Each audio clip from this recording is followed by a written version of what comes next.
Midnight Ocean with Jeff Norton on the Paranormal State Radio Network.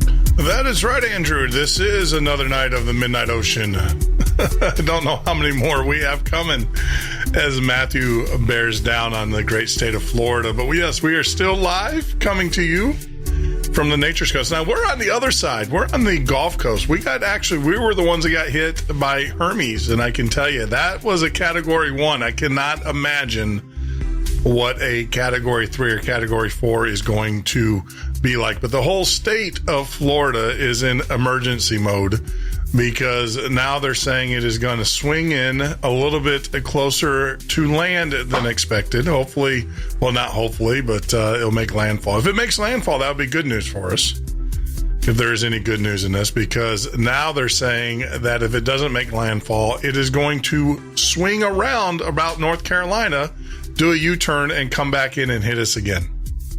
So you can't win for losing, but our prayers and thoughts of safety go out to all of those along the East Coast.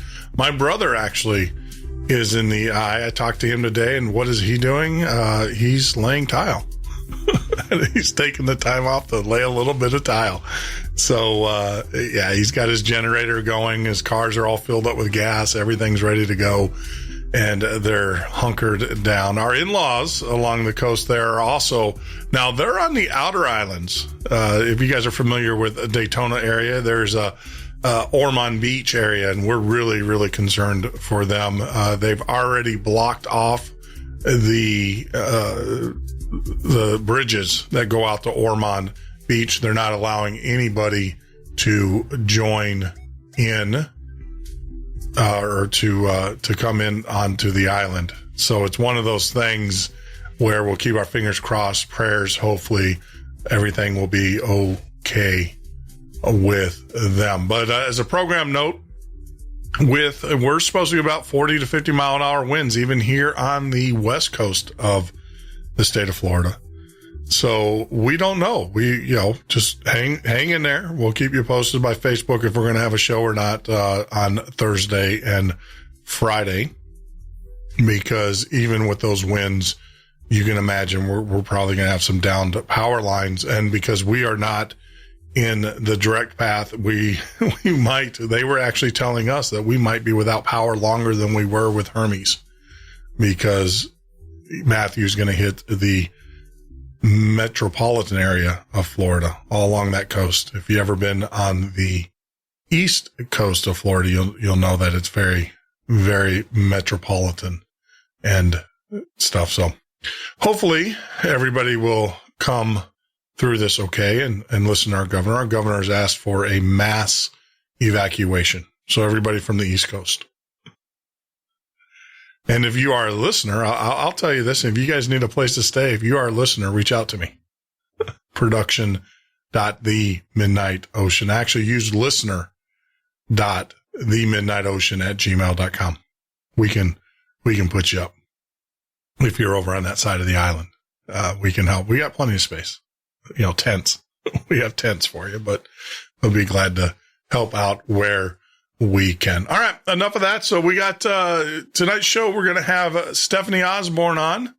Looking forward to this. She is the Interstellar Woman of Mystery, and we'll talk about her books and her experiences and things like that. But before we do that, I wanted to address a few things, some comments, because we are listener driven. We love our listeners, and one of the things I wanted to do is address some of your comments. And so here we go. This is off of our YouTube page, SPG fan. Great guest, Jeff. Really enjoyed hearing from the doctor. He's talking about Dr. Michael Heiser. I've heard him before on other channels. He's scholarly and believable. I'll be tuning in again more. Well, thank you. Thank you, SPG. Starzar, however, writes 4 hours. Ain't nobody going to listen to that. Well, Starzar, I got bad news for you, because in January, it's a 4-hour radio show. And after January 1st, it's going to go to 5. So I don't know.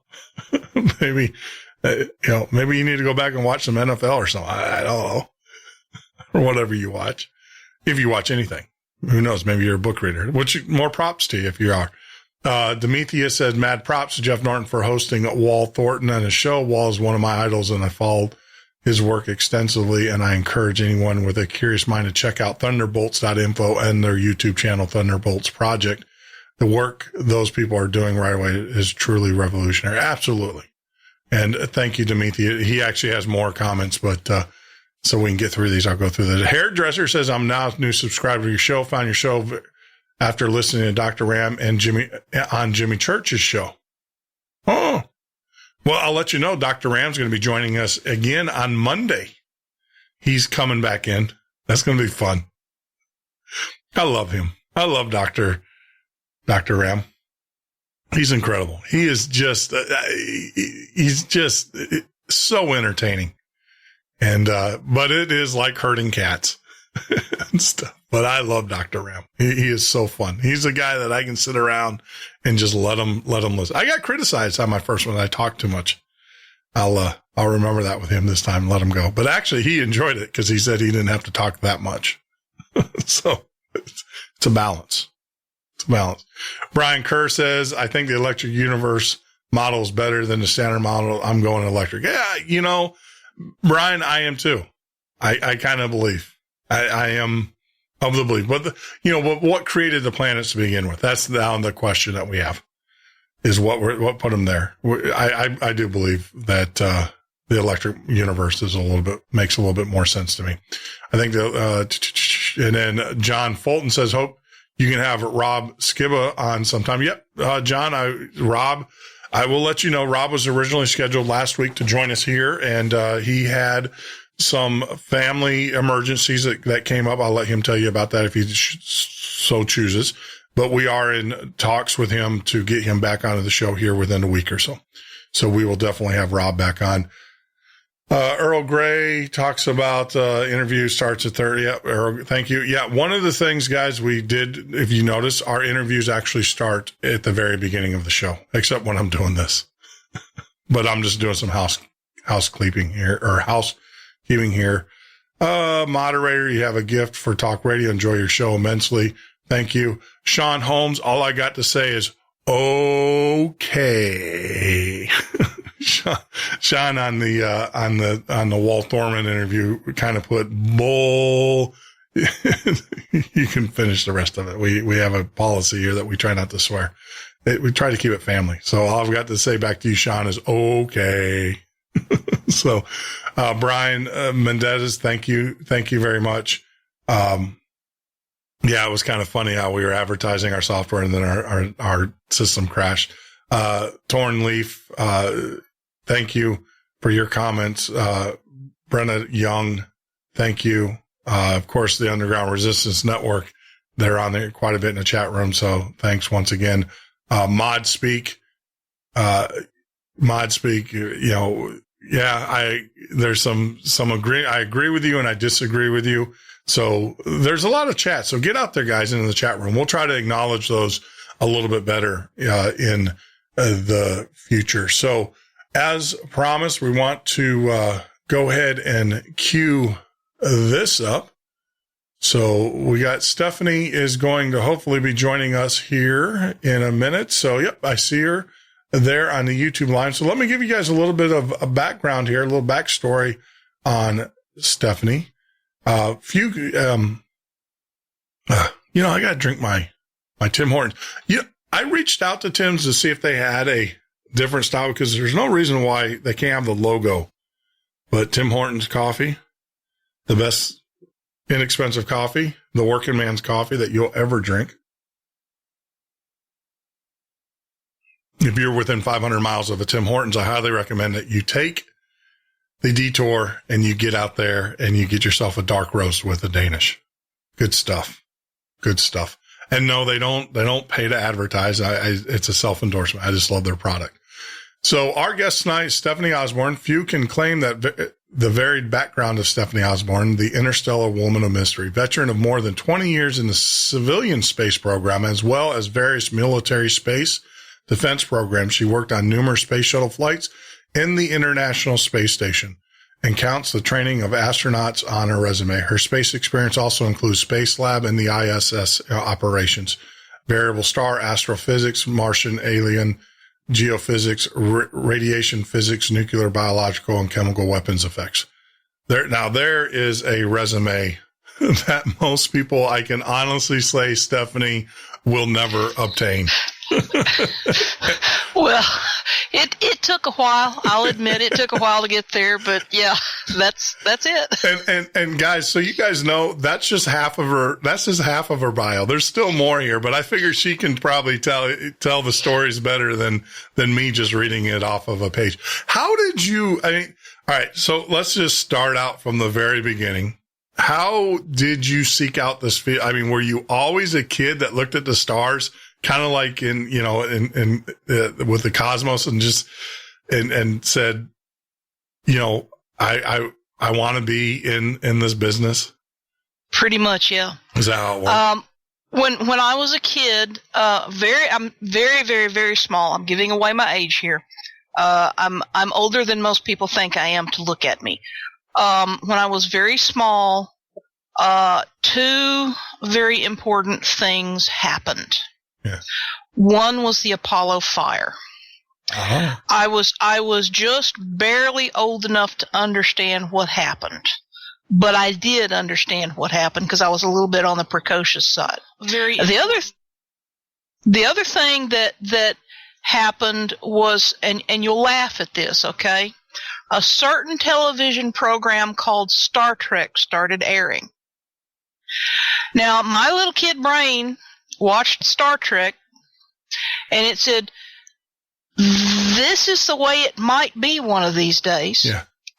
And then I looked at the tragedy, and I said, this is what's happening right now. These guys were trying to get from here to there, and they were willing to die for it. Yeah. I want to help. Wow. Little kid brain, from then on, my education from elementary school was focused on working in the space program. Mm. I grew up, my brother, so my brother's actually, he no longer is in the space, and he got out. He said he couldn't do it for whatever reasons. But he got his graduate degree at the University of Tennessee Space Institute and worked on propulsions and all that for various companies and everything. And so I grew up with him, and he was kind of the same way. We grew up with Star Trek, Star Wars, and I actually, it's kind of, I consider you guys kind of like people that go into the business, to help people. I think Chris, my brother, he's the same way. I think he got into it because he was fascinated by it, but also he wanted to participate. He wanted to be part of that, unknown frontier. And, yes. And so I kind of had a jilted experience because I heard all of the kind of inside stories of what was going on. And, most of America just don't realize space is hard. It's not easy. Oh yeah. And if you screw up, you're dead. Yeah. Yeah. And there's so many things that can screw. What was that classic line? 12 ways over. 12 ways over, you're dead. Yeah. What's that classic line? You're going up in a rocket that was bidded on, and the contractor got by the lowest bidder. By the lowest bidder. Yes. Yeah. Yes. And that's true. And I think that's part and parcel why my brother got out of that is because he's after the Challenger, the accident, the first one. Well, I managed to cram an entire career in between Challenger and Columbia, but I lost a friend on board Columbia. So, and it's had some effects on me, personally and professionally. So, I don't work in the program anymore. Yeah. I write. Yeah. So, but on the other hand, I've written some stuff. I've been able to, some of my writing has been a little bit cathartic. I've been able to plug stuff in. Mm-hmm. And I've also, with some friends, I've been able to develop, a preliminary patent for what amounts to an astronaut escape pod. So, we're trying to get a little bit further on that. We need a little bit more funding. Yeah. We've been doing it at this point entirely out of our own pockets, and our own pockets are not that deep. Yeah. So, well, but yeah, maybe you can answer this or not, because Chris the same way. You know, Chris was there after. You know, he spent his whole life. He got his undergraduate in aerospace engineering, got his graduate degree at UTSI in propulsions, aerospace. He actually developed his theses. He developed a way of testing fuels on the Earth. In a fuel chamber that simulated space. And so they were able to test different liquid compounds and things, you know, different types of fuel and how they would burn here on Earth, prior to actually sending them up. So I can imagine my brother's whole life was dedicated towards this. And then once he started working with them and Morton Thiokol and some of the things, he left. He said, I can't do this. And I don't know if he was privy, because, you know, think about it. He's Morton Thiokol, McDonnell Douglas, but Morton Thiokol. And right after the Challenger, he's a propulsions expert, designing fuels. So I have a feeling that he saw things, or he doesn't talk about it. And to be honest with you, and maybe I should have him on the show, but one of the things that he did say was on the Challenger, the space shuttles, the crew compartment actually is made to separate from the craft. It has a blast door. No. It doesn't actually. Okay. It doesn't. And that, but that said, the flight deck, just by its very nature, is more structurally sound than the mid deck. Gotcha. Okay. What wound up happening, the guys that were, there's two places where they put astronauts on the shuttle, the flight deck and the mid deck for ascent. Mm-hmm. And the mid deck absorbed the full force of the explosion. Okay. When the two tanks and the external tank went. Yes, ma'am. That hydrogen explosion, I mean, it nailed the mid deck. Those guys were not surviving. Okay. That said, the flight deck evidently did make it down intact. Mm. Because the 4 crew members that were on the flight deck were found still in their seats, strapped in with oxygen masks on. Yeah. Now, what that means is the guys in the back had to unstrap, they had to put on their own oxygen masks, unstrap, at least partly, lean forward, put the oxygen masks on the pilot and commander, and then sit back down and strap in. Wow. So, it's believed that the impact because they were falling from multiple miles up. Yeah. Okay. It's believed that the impact with the ocean killed them. Is what killed. And that was the thing I think that bothered my brother, because he said that the nose cone, and like I said, if you don't feel comfortable talking about this, and because he was saying the nose cone originally was designed to actually have a chute in it. And they scrapped that because they needed to put more instrumentation in there. And that's something that bugged him. Well, I'll tell you, the design that flew was not the original design. Mm-hmm. And the original design, much would have been done differently. And you can lay the blame for Challenger and Columbia at the feet of Capitol Hill. Yeah. Now, interestingly enough, where to me it gets absolutely, the whole mess gets really interesting, is that at a certain point, Von Braun was in on the development of the shuttle up until a certain point. And then at a certain point, he evidently flung up his hands and retired rather abruptly. Yeah. And about the same time was when the current design got shoved through. Yeah. So you can think about that one for a little bit. I agree, because like I said, I know my brother to know that he wouldn't want to be part of anything that would cost someone their lives. And he left. Like I said, you got to remember, this is a guy who spent all his life. This is what he wanted to do. And soon after getting into the business, and I know my brother well enough to know that he's got a big heart and a huge conscience, and he left. He's like, can't do this. I'm not going to do it. I'm not going to be privy to it. The Challenger occurred relatively early on in my career. I had just started. I live in Huntsville, Alabama. Okay.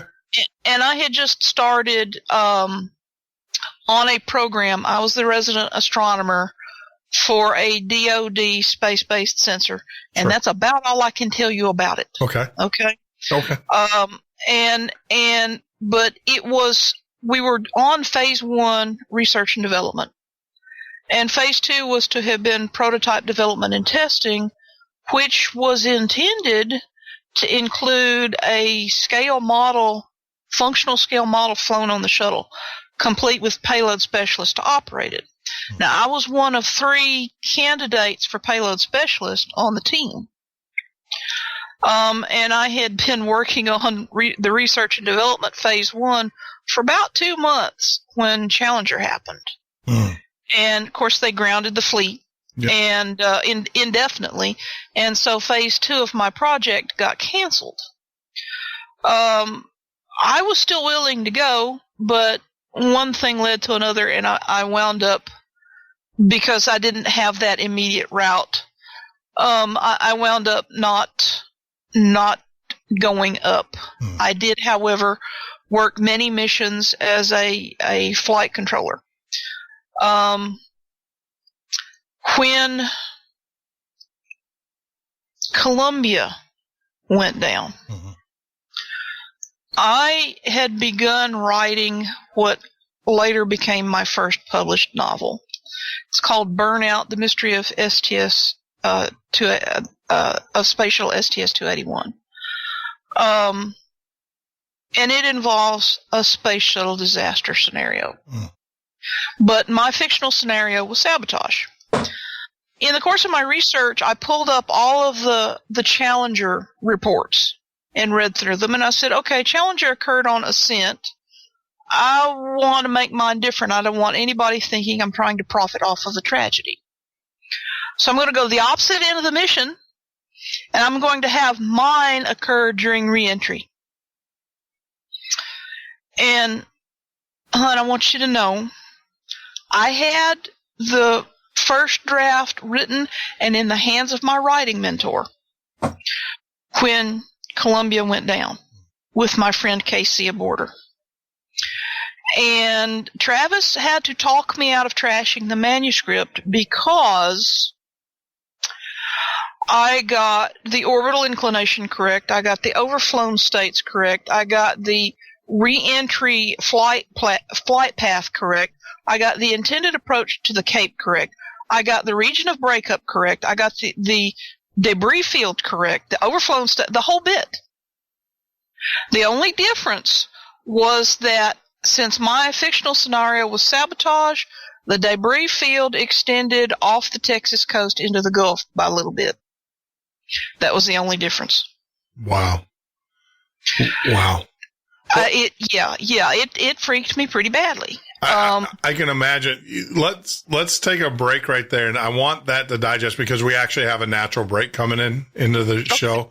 So before we get into it anymore, but I can't imagine. Now I am going to ask you this question. With everything you know and everything that you've experienced, if the call came tomorrow and they said, Stephanie, we want you to go in space, would you do it? Well, if my health were what it used to be, I would say without a doubt in a heartbeat. You're my hero. I just got to say, you're my hero to do that. And the movie The Right Stuff is absolutely these astronauts. I mean, people don't recognize, and like I said, we're coming up to a hard break, so we'll kind of leave with this. But people don't realize that space is hard, and the potential for mishap is great. And I think we got spoiled watching the shuttles go up. I remember when the first shuttle went up, everybody's eyes were glued on it. I was in Wisconsin. My father had a meeting with a good friend of his who was selling X-ray film to him. And we were there with them. I remember sitting in a hotel watching that go up. But we're talking about a very special guest, Stephanie Osborn, here at the Midnight Ocean. We'll be back. We're going to take about a 4-minute break. Hang in there. We got to pay bills, and this is how we do it. So hang in there, and we'll be back in a few minutes. This is the Midnight Ocean with Jeff Norton on the Paranormal State Radio Network.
Midnight Ocean with Jeff Norton on the Paranormal State Radio Network.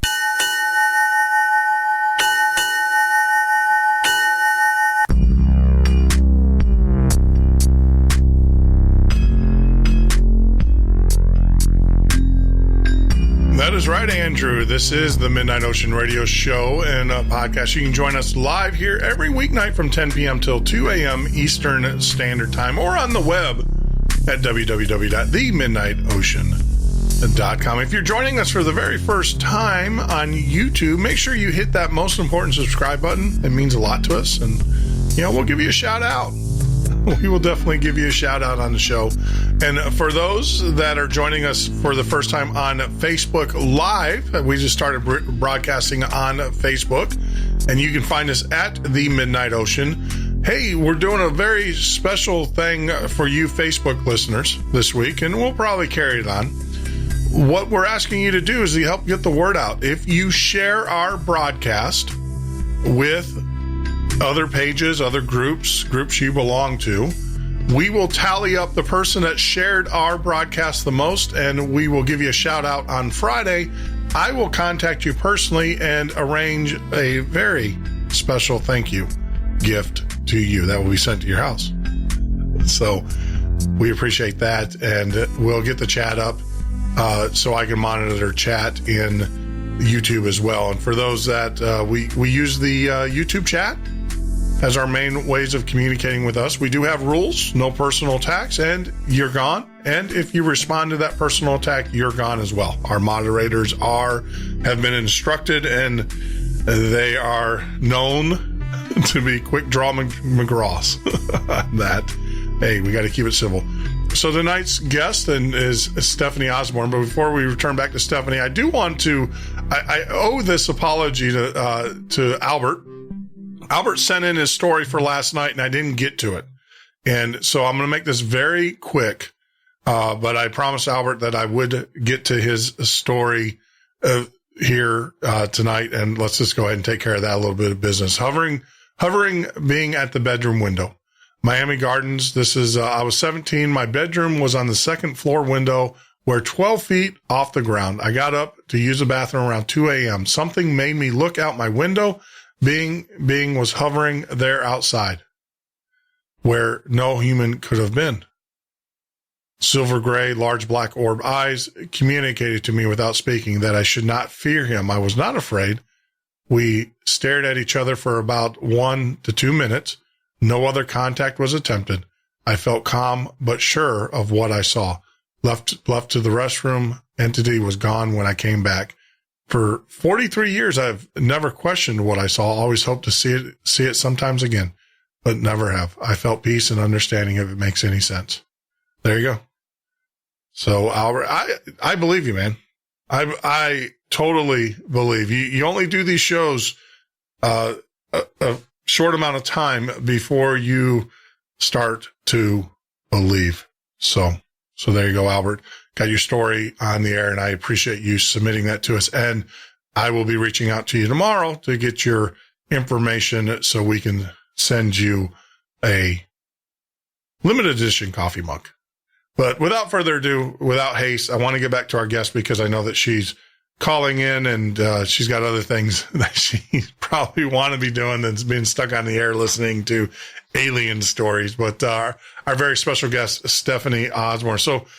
So Stephanie, right before the break, I threw that out there, and I'm sorry to throw that curveball at you like that and make you answer or respond that quickly. But so you would go back up in space. Everything that you knew, if your health would allow you to do it, you would do it in a heartbeat.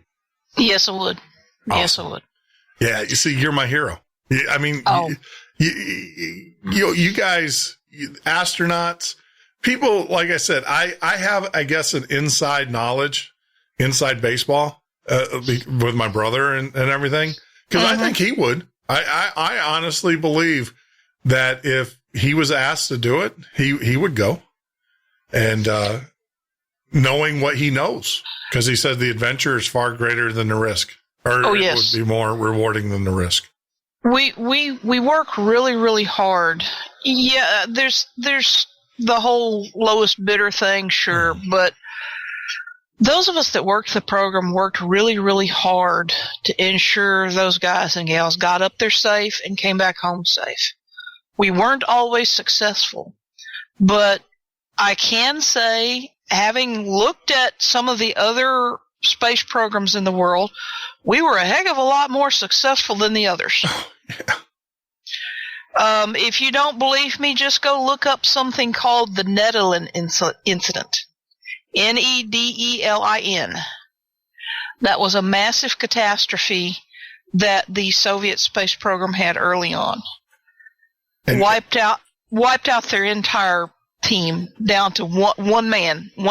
And he only made it out because he happened to walk around behind the bunker to take a smoke break. Wow.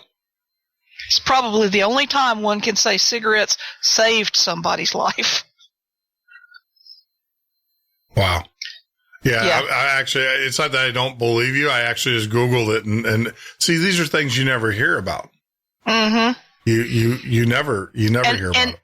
And we still don't know that. I mean, it was hushed up so tightly for decades. We still don't know all of the details. But I've seen some of they had security film footage, and it's horrific. It's really bad. What happened was they were supposed to be running a test on the pad in preparation for launch. They had some problems, so rather than stop the countdown and troubleshoot, they kept the countdown running and were trying to troubleshoot through the countdown, including tanking the fuel. And they used a particularly noxious and extremely corrosive and toxic fuel that was it was a hypergolic fuel, which means that it didn't need a spark. All it needed was contact with the oxidizer, and it was gone. But it was nicknamed Devil's Venom just because of its incredibly corrosive and toxic properties. Well, because of all this troubleshooting, they tanked too soon, and they wound up having to hold some stuff anyway, and it sat too long, and it burned through and ignited on the pad. And Marshall Nedelin, who was their version of our Werner von Braun, he insisted that his entire team bring chairs and sit there around the pad watching the test take place. So he and his entire team, except for the guy that ducked into the bunker to smoke a cigarette, died within seconds. Okay. I gotta ask. I mean, did Nedelin have issues? I mean, was this did he have... Was he a control freak? Yes. Well, I guess my question is this, is that almost seems like a mass suicide to me. It was not the brightest thing that they could have done. Yeah. But the problem was Nedelin, his attitude was, you should take pride in your work. You should be here watching. And the only alternative, because, he was like, this is what you will do. And the only alternative was to get sent to the gulags. Wow. Yeah. Because the guy that wound up taking Nedelin's place, they actually had to bring from the gulags. So, yes. I mean, it's tragic. I don't mean to laugh, but it's a laugh of disgust by what the heck were you thinking? Yeah, I know. I totally understand. I really do. It was one of those politico-military, because he came from the military. You have to remember, at this point in time, there was no difference between their quote-unquote civilian space program and their military. It was one and the same. Okay. So the rockets that they were building not just to carry people, but to carry nuclear warheads. Yeah, warheads. Right. So this, and he came from that Soviet military mentality. And it wound up killing the entire team, which is probably one of the reasons why they never really were able to mount. At that point, they were pretty much out of the moon race. No, we didn't know it. No. But and they made sure it didn't really start coming out. We knew something happened, We didn't know the magnitude of it until after the Soviet Union fell. Okay. So yeah, it was pretty bad. Now, it was bad. I mean, we had three, known actions. I'm sure there's been a lot more that we don't know of, but no, just any other astronauts that have died, not of disease or something, sure. have died as a result of something like a car crash or a plane crash or something like that. So I take it that you don't subscribe to the secret space program. If there is one, it's not NASA. If it's military, because NASA is really pretty separate from the military, especially these days. Early in the program, we pulled our astronauts from military, but they were actually on loan to NASA. So it was, and these days we don't even have that. So NASA's not doing anything, obviously, with Bezos and Elon Musk, and we'll get there too. I want to get your opinion. Okay. So, but all right, let's go back to maybe. Let me caveat that for a second. Yeah, go ahead. Okay. Go ahead. I'm not saying that there isn't some sort of a secret space program, but if there is, it is on the military side. Yeah. It's the Air Force and those guys doing it.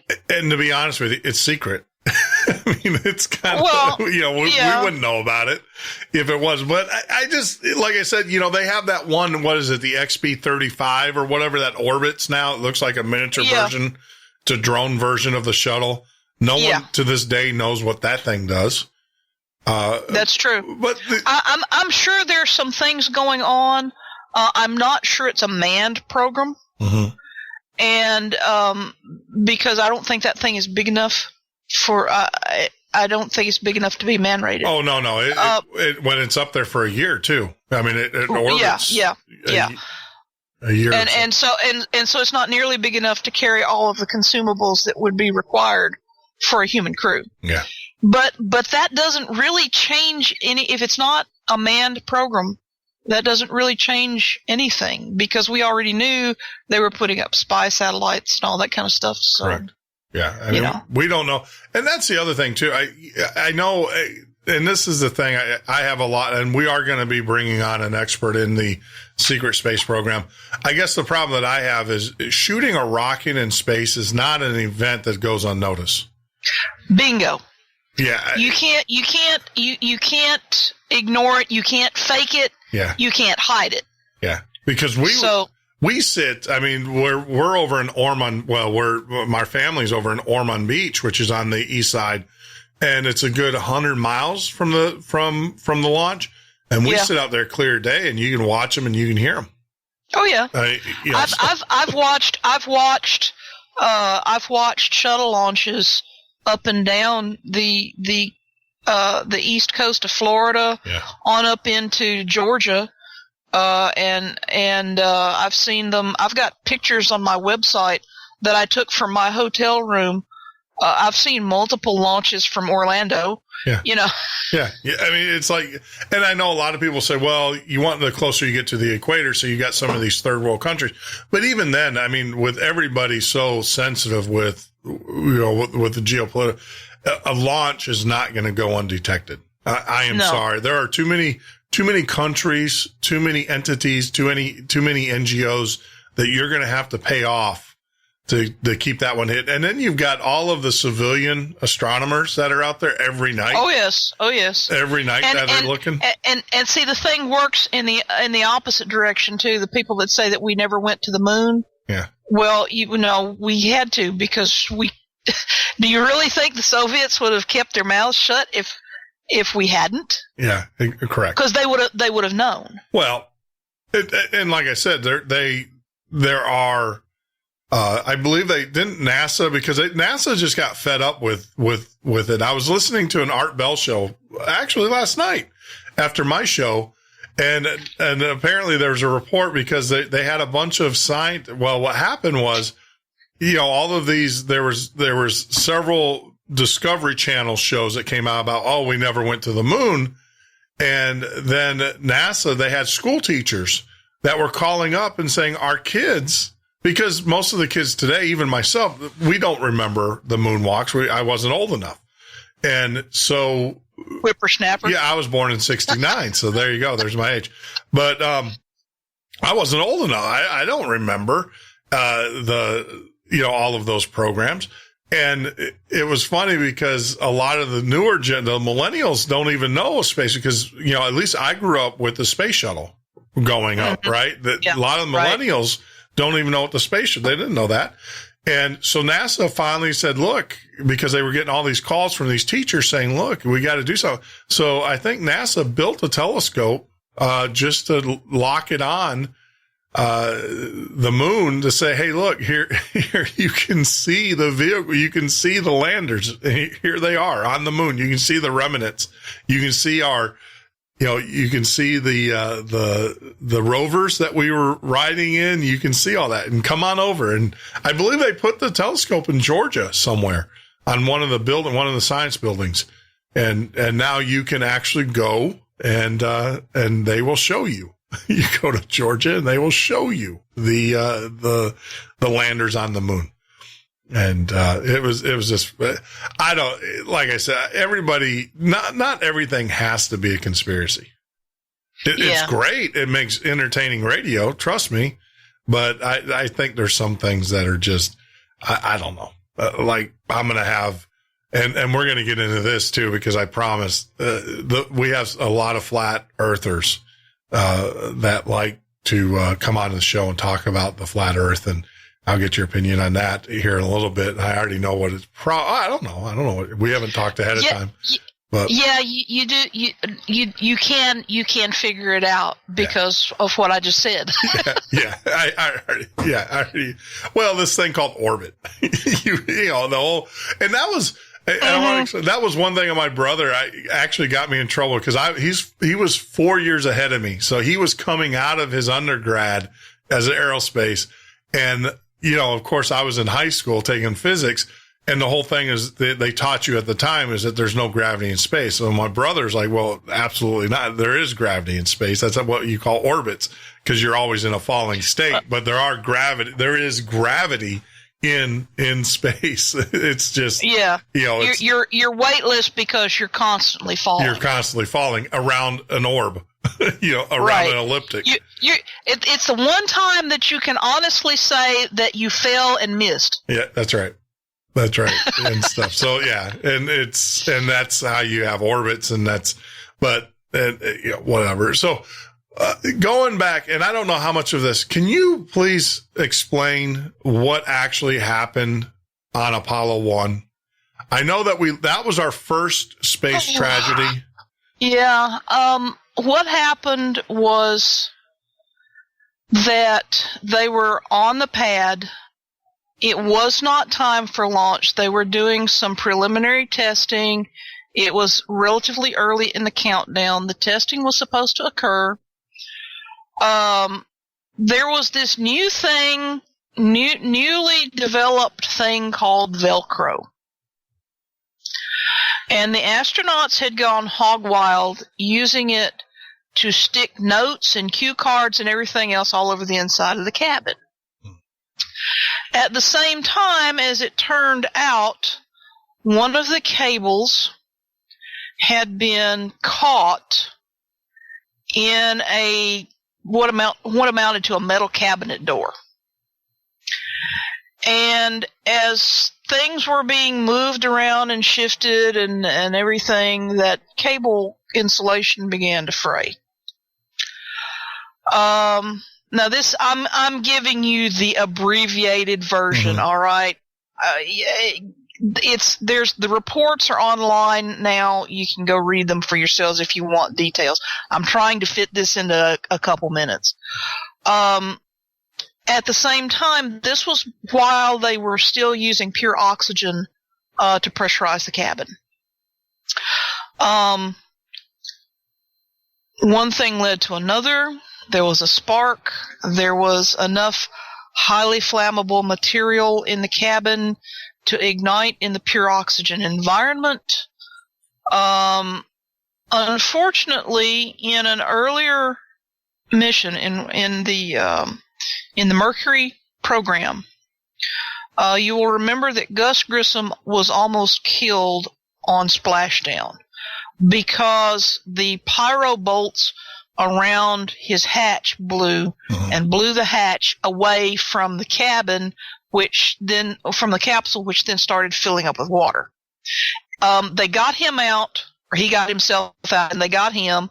The helicopter got the capsule, tried to lift it out of the water, but there was too much water in it. It almost took the helicopter down. They had to cut the cable, let the thing sink. It was a few years ago it was recovered. As a result of that incident, the hatch was redesigned to open inward on Apollo. Now, if you've ever studied physical chemistry, you know that when a gas is heated, it expands. Correct. And it also increases. If it is in a confined volume, the pressure increases rather than the volume. Okay? Now we have hot oxygen continuing to increase in temperature, so the pressure continues to increase. The hatch can't open outward. They have to push it inward. There's too much pressure. They can't get it open. The pressure actually increased so great that it cracked the capsule open like an egg.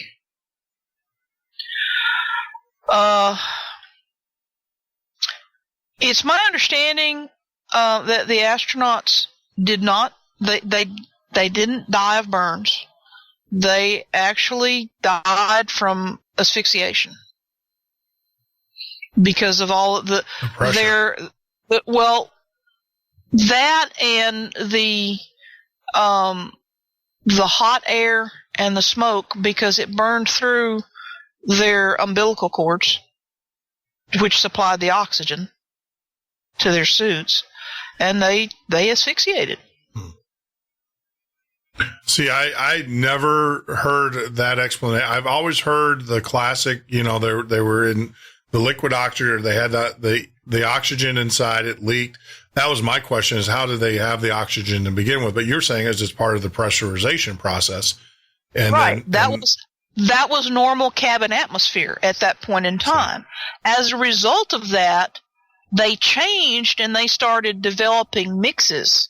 So you have to be careful, because when you're in a spacecraft, if you're going to just stay in the spacecraft, that's one thing. But if you're going to be doing EVAs, then you're depressurizing and repressurizing and stuff like that. So the pressure changes. Yep. So you wind up with weird crap happening in your bloodstream.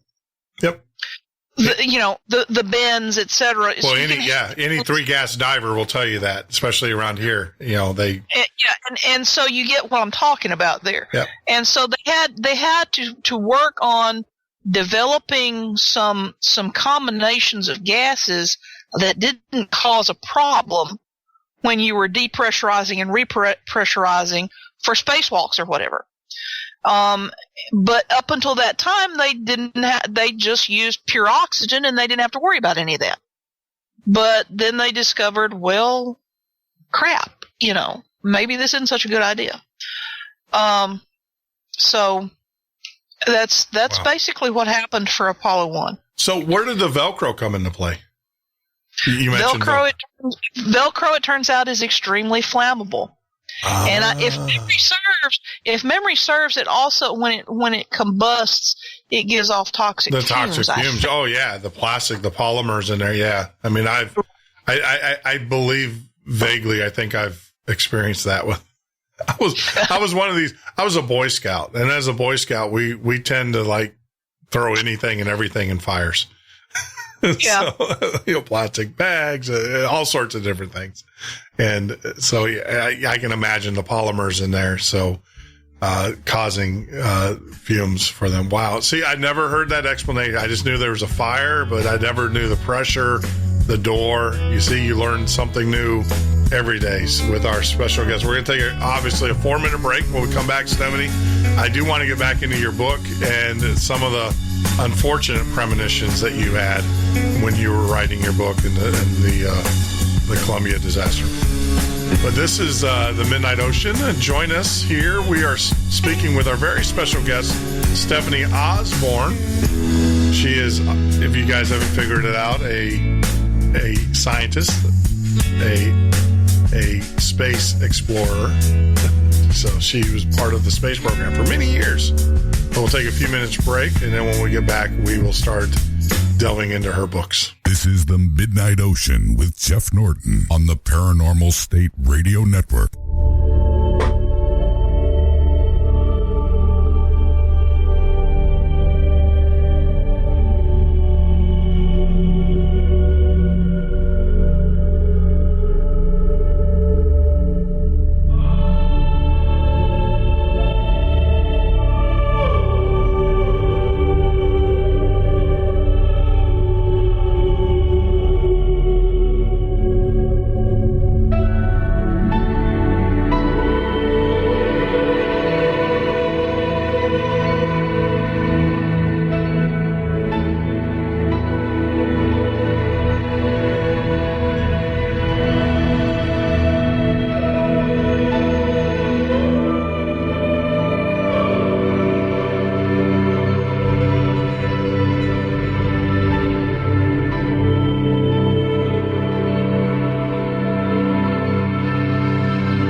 Midnight Ocean with Jeff Norton on the Paranormal State Radio Network. That is right, Andrew. This is the Midnight Ocean radio show on the Paranormal State Radio Network. Oh, man. Talk about Paranormal State Radio. We've been working on that site with our web developers. We have about 4 more sites that we're launching. Hold tight, guys. The Midnight Listener site will be soon. So you guys will have a forum and a way of contacting, and all of you non-Facebook people can participate with the Midnight Listeners. It's midnightlistener.com, not with an S, just Midnight Listener. Wow, I'm learning a lot. I didn't realize until during the break there, I am actually wearing, as we speak with our very special guest, Stephanie Osborn, about the space program. Stephanie, I don't know if you're watching on YouTube or anything like that, and if you turn on YouTube, there's a 10-second delay. I'll warn you. But I am wearing the Pocomo hat tonight, the Russian Space Agency. How do you pronounce it? How do you pronounce that? Do you know? You know what? I don't do Russian, and I don't do it very well. Yeah. I'm actually wearing it's the Poco, and I believe that they it's not in Russian. I think they translated it. They Englishified it. Roscosmos? Yeah. Well, yeah. It started with a P, but it's funny. Oh, P is an R.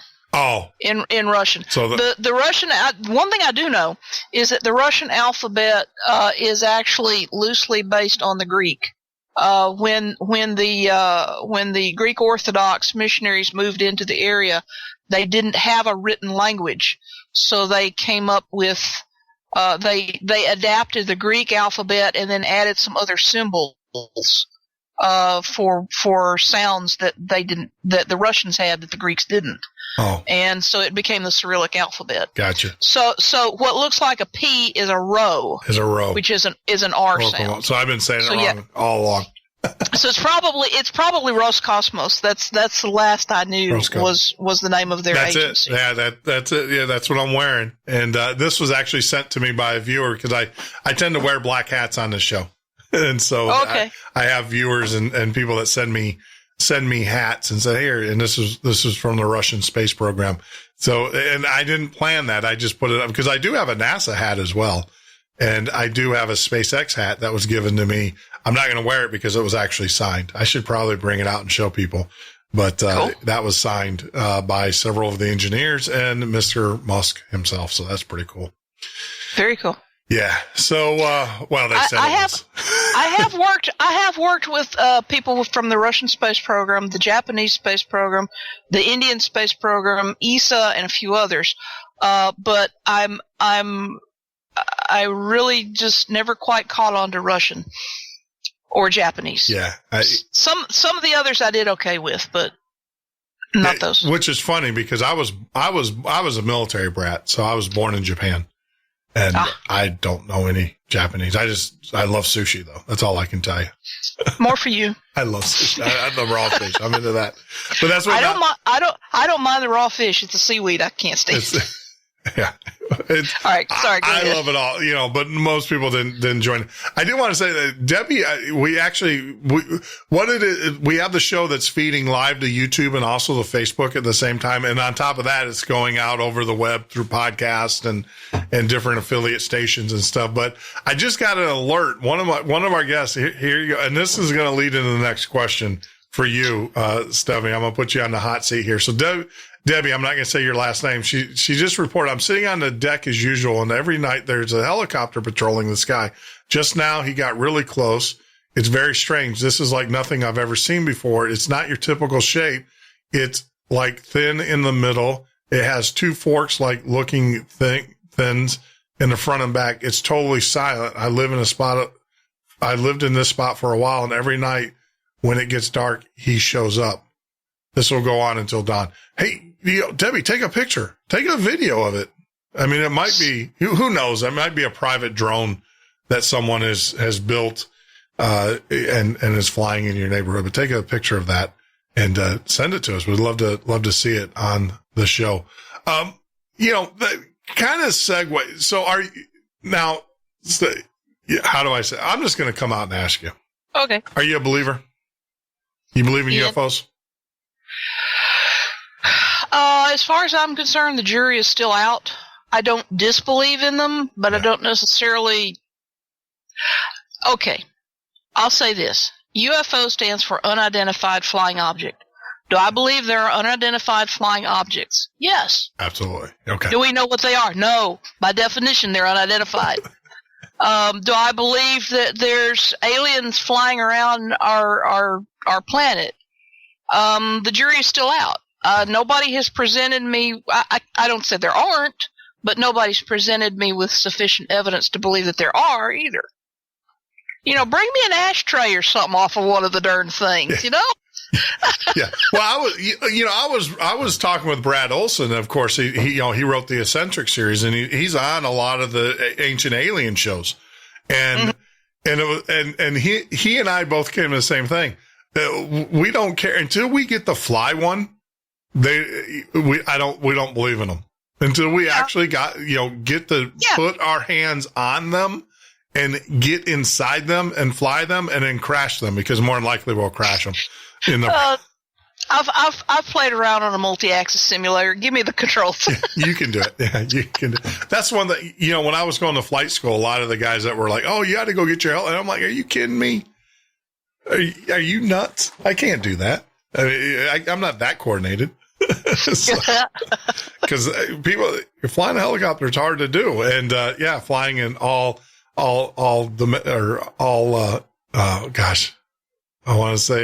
axis, I should say. All axis is difficult. Yeah, trying to do it at the same time. But for listeners, 6 DOF means 6 degrees of freedom. You've got X, Y, and Z. You've got pitch, roll, and yaw. There you go. So six axes. And it's it takes some practice. It's not something that you're just going to jump in and do. No. Yeah, and it's funny. Most helicopter pilots, for those out there listening, and like the flight school that I went to actually had a helicopter school as well. So most of the helicopter pilots were guys that have, upwards of 2,000 hours of flight time, IFR flight time. These are guys that are, on 2,000 hours as a civilian is a lot of hours. I mean, you're usually an instructor to get to log those many hours. And, and then they go into helicopters, and then they got another, about 1,000 hours of training. I think the training is something like 320 hours, but I believe that they log close to 1,000 hours before they're actually, ready to go into the real world. It's just, it's pretty intense. Yeah. I hats off to the helicopter pilots and of course, if they have a problem, it's really intense because they don't have any glide surfaces to speak of. Exactly.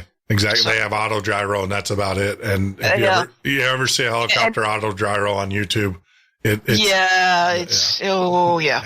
you're better off taking your hands out and flapping them. Well, not quite, but yeah. And hey, if something happens to them blades, forget the autogyro, Yeah. Well, forget the whole at that point the whole craft is out of balance and you're in trouble. Yeah. Oh yeah. There's nothing. It's like flying rock. Yep. I mean, even when I flew a CJ5, a Hawker, and a Challenger, and even those planes, even though they're heavy as all get out, they still have a glide slope to them. Oh yeah. And you can. Well, the shuttle itself, it was a glider, but the astronauts referred to it as the flying brick. As the brick. Yeah. Yeah. So. Yeah, it's all about height. If you give me enough height, I can. Height and speed. If your initial speed is sufficient, then you can make almost anything glide. Yeah, and that's something you learn. That's one of. It's funny because people ask me what flight school's like, and I tell them it's about 20% of learning how to fly, the flight characteristics of the airplane, and it's 80% on how not to crash. Yeah. I mean, make it 78%, and the other 2% are absolute terror. Yeah. Well, that's true too.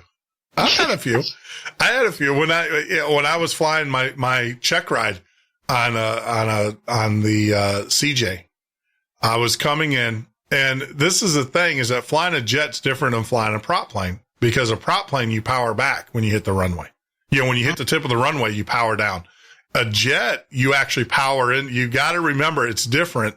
And I don't know what I was in a King Air. I was flying a King Air, and then I went over to the CJ5 to do a check ride, and I powered back. Of course, that kicked the speed that armed the speed brakes, right? You arm the speed brakes right as you're coming in. So that kicked the speed brakes back, and we about fell out of the sky. It was, and of course my instructor pilot was next to me. He slammed that throttle down, man.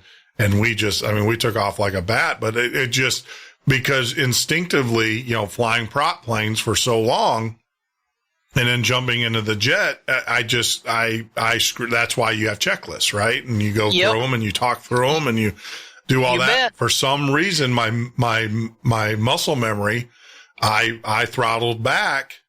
And you do to a point, but you don't, it's not like on a prop where you come all the way back and you glide it in. And what it is that you have a cushion of air and we'll get to the space here, but for you people that are out there listening, what happens is your wings develop lift as you come closer to the earth because you have the pressure between the wings and the runway. So that kind of gives you a lift.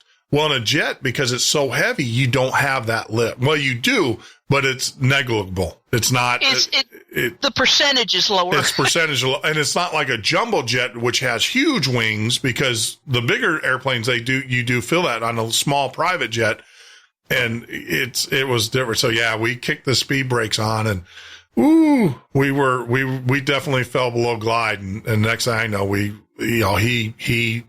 And that's why you always keep your hand on the throttle. You always have two people with their hands on the throttle, and he saved us. We were going to become a skid mark and on the runway. That was my first check.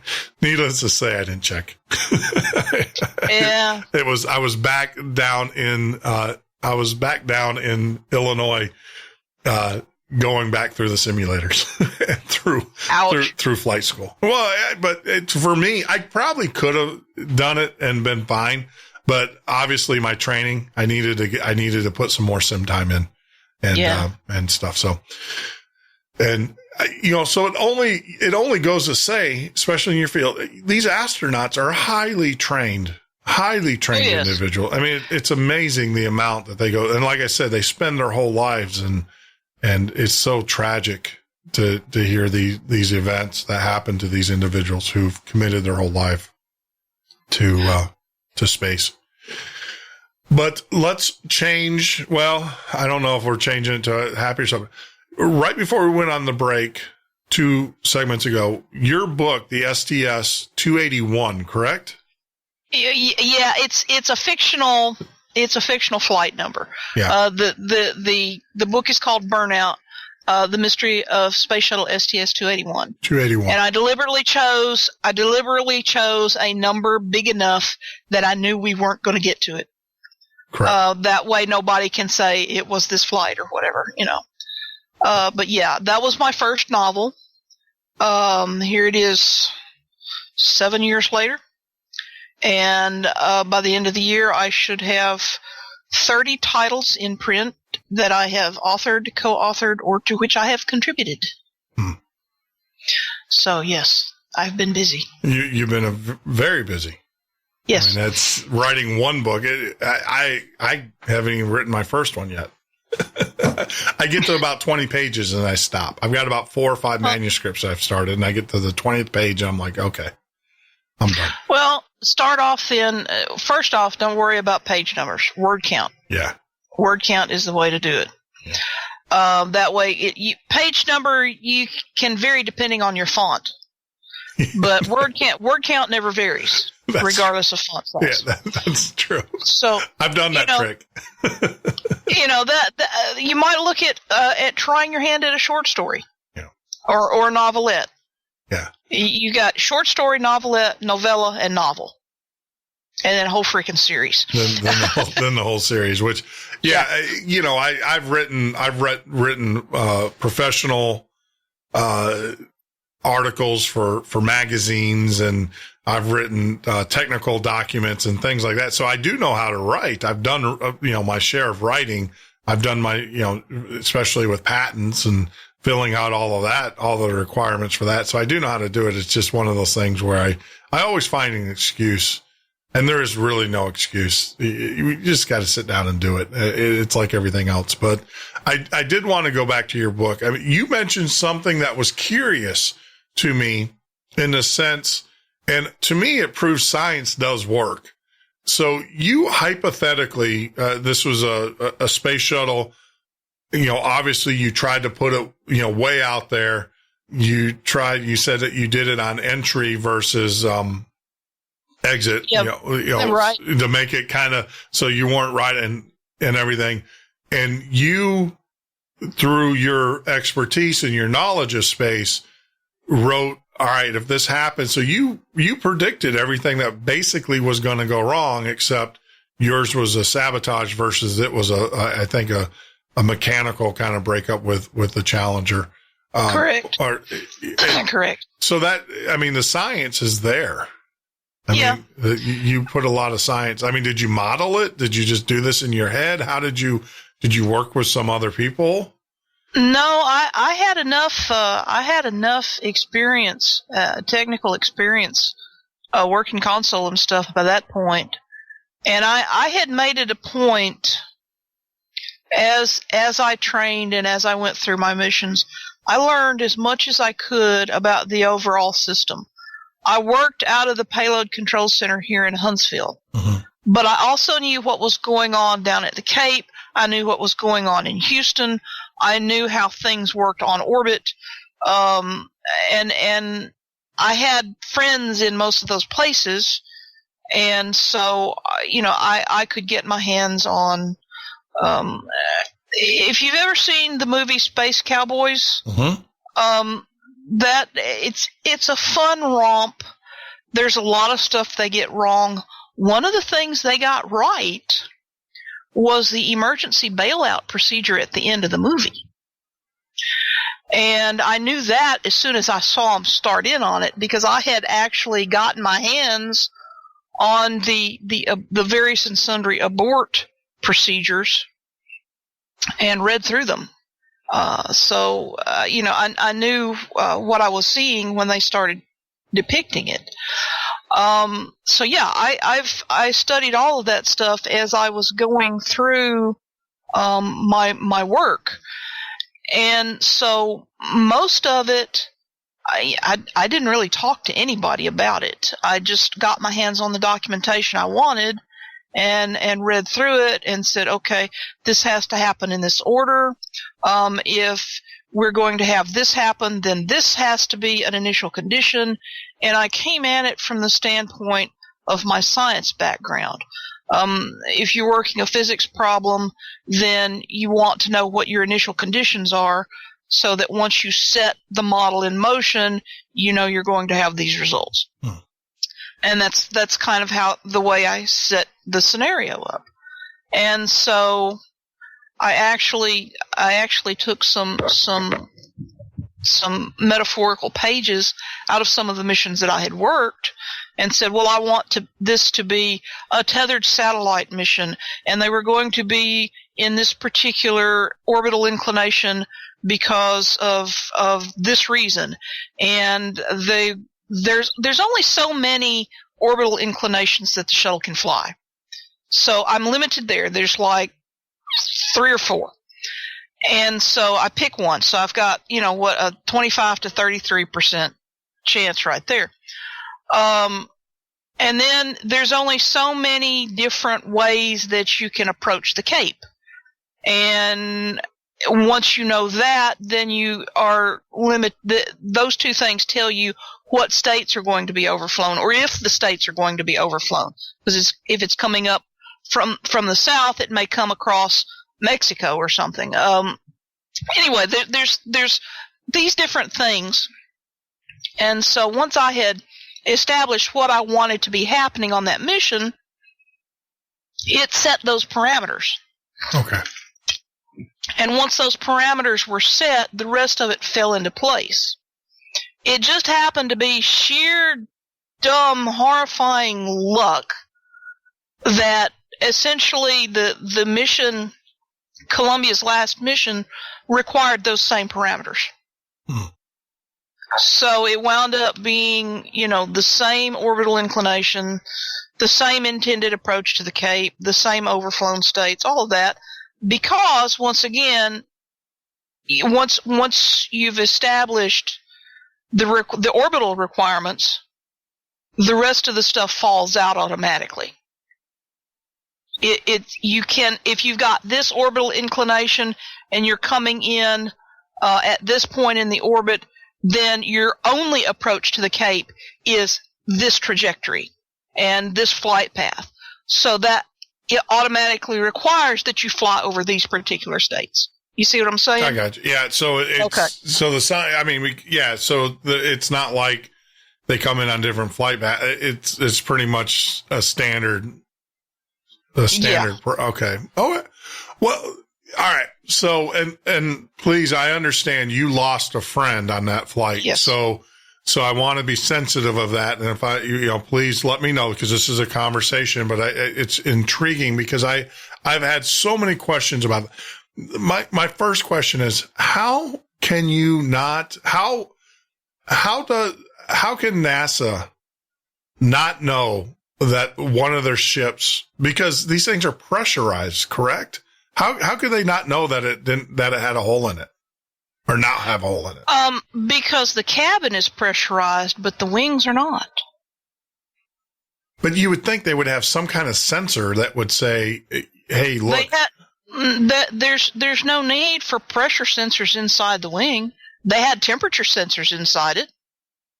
And we know what happened based partly on the temperature sensor data.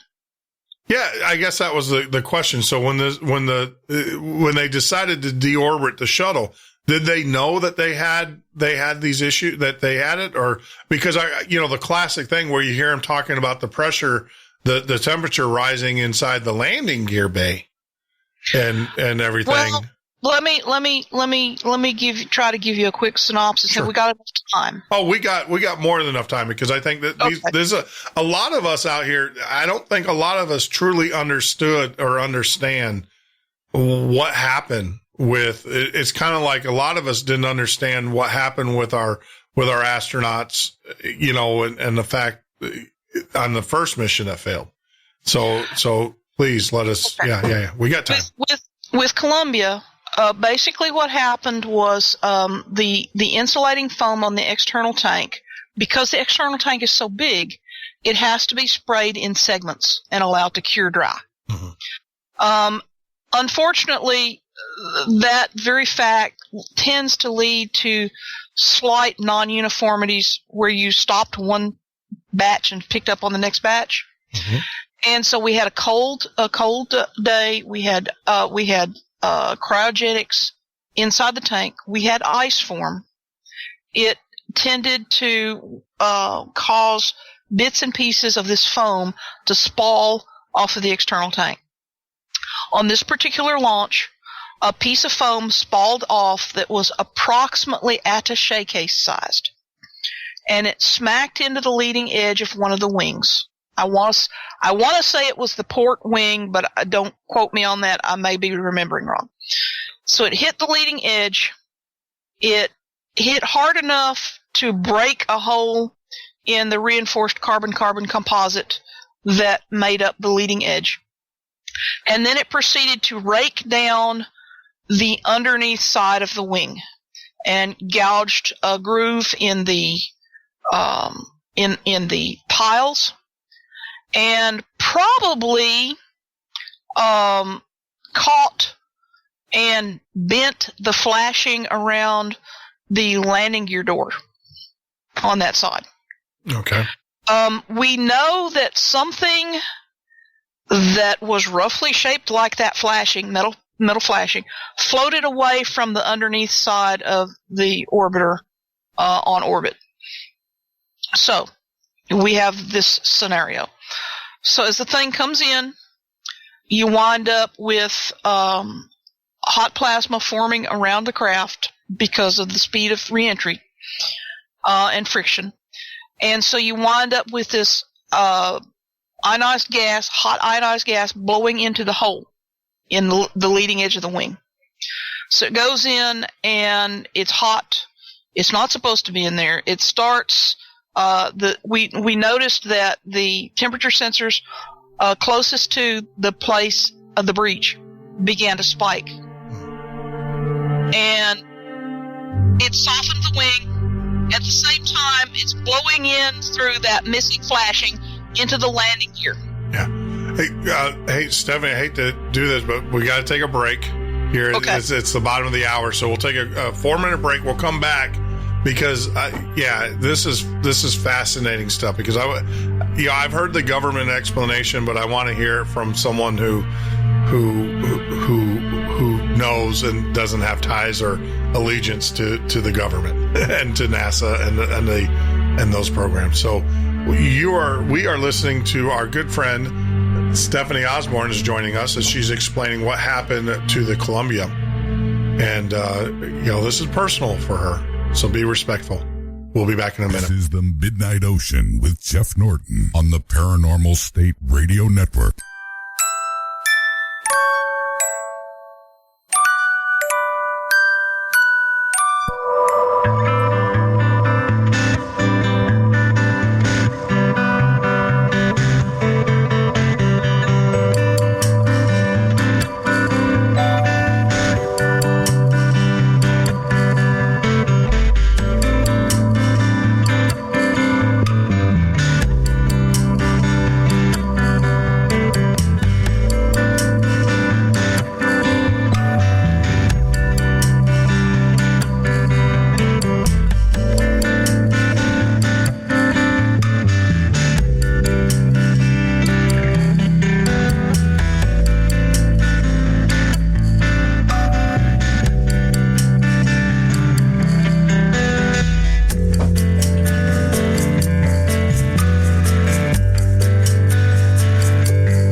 Ocean with Jeff Norton on the Paranormal State Radio Network.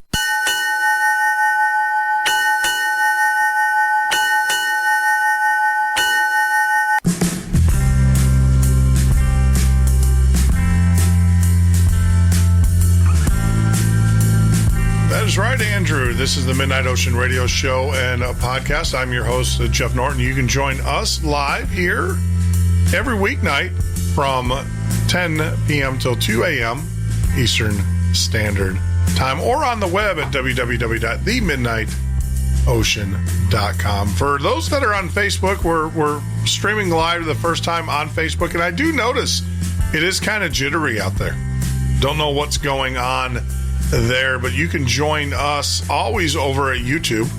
You type in The Midnight Ocean in the YouTube channel. That seems to be a little bit more robust. I know that Facebook is still trying to get their technology worked out. I will tell you as well that it's just one of these things. Facebook is a social media site. YouTube is a video site. So their infrastructures are completely different.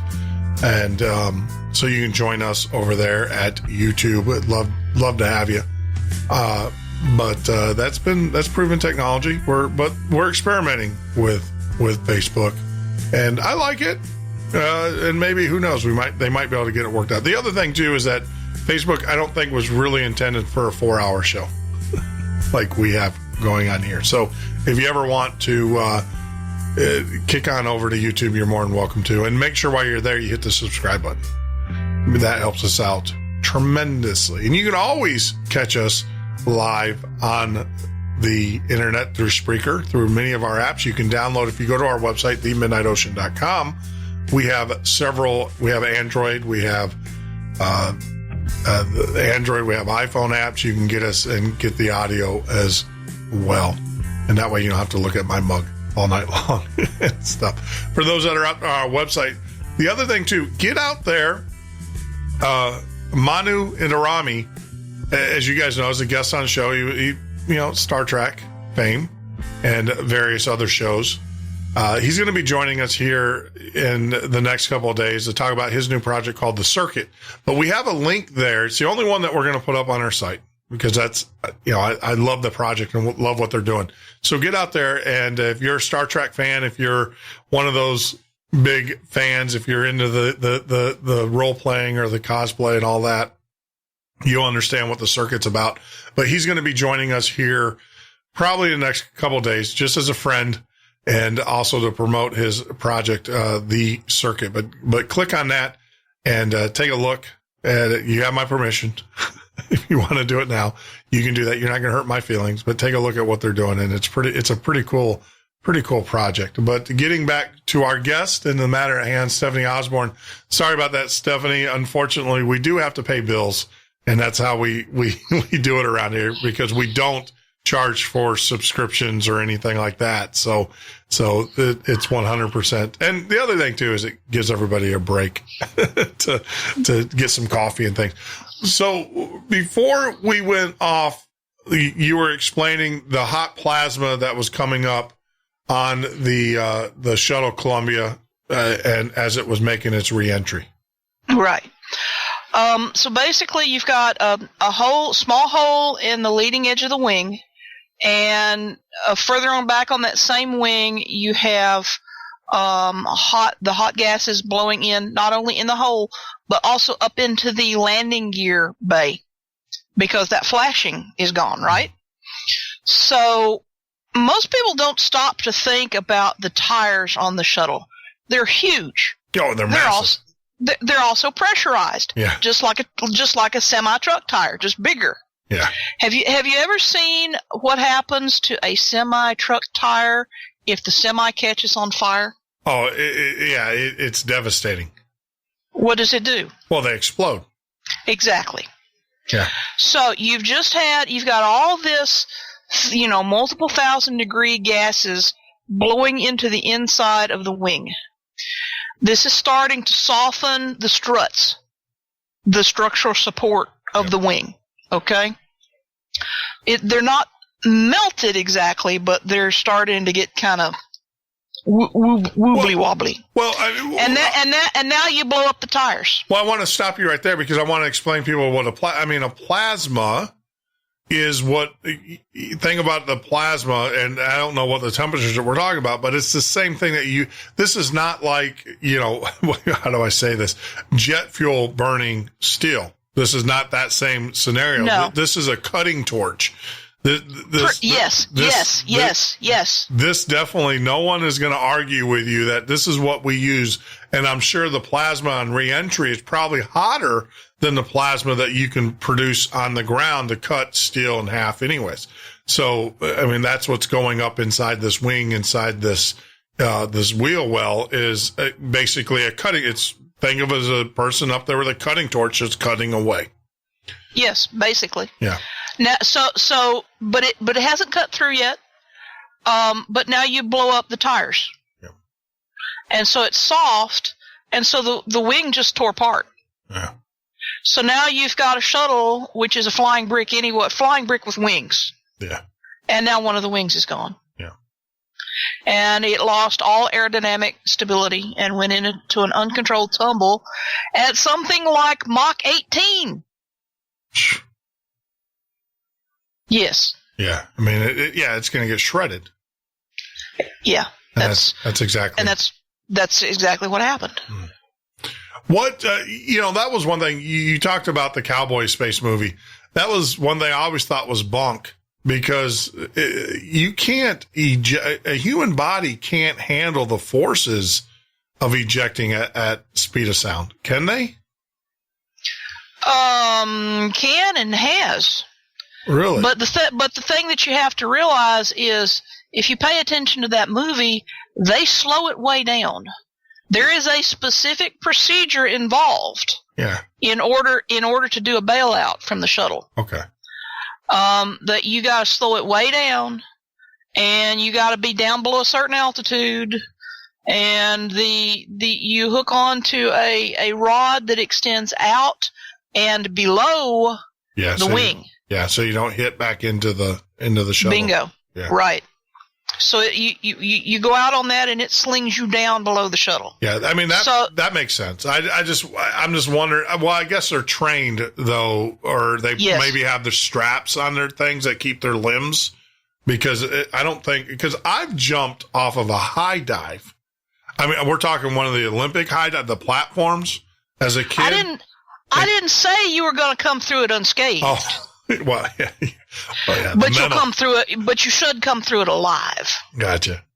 Because, like I said, I've done that, and there's times where you can't. If you don't hold just jumping off a platform diving board, if you don't hold your hands or arms in as you're going straight down, if you hold them out, you got to let them go all the way up because if you hit that water with your arms, in a cross move, you're going to break something.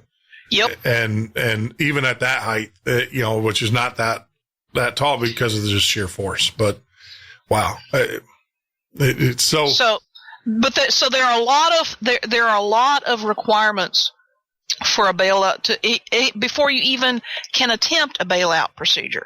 Mm-hmm. The shuttle has to be in what we call airplane mode, which means belly to the ground, nose forward.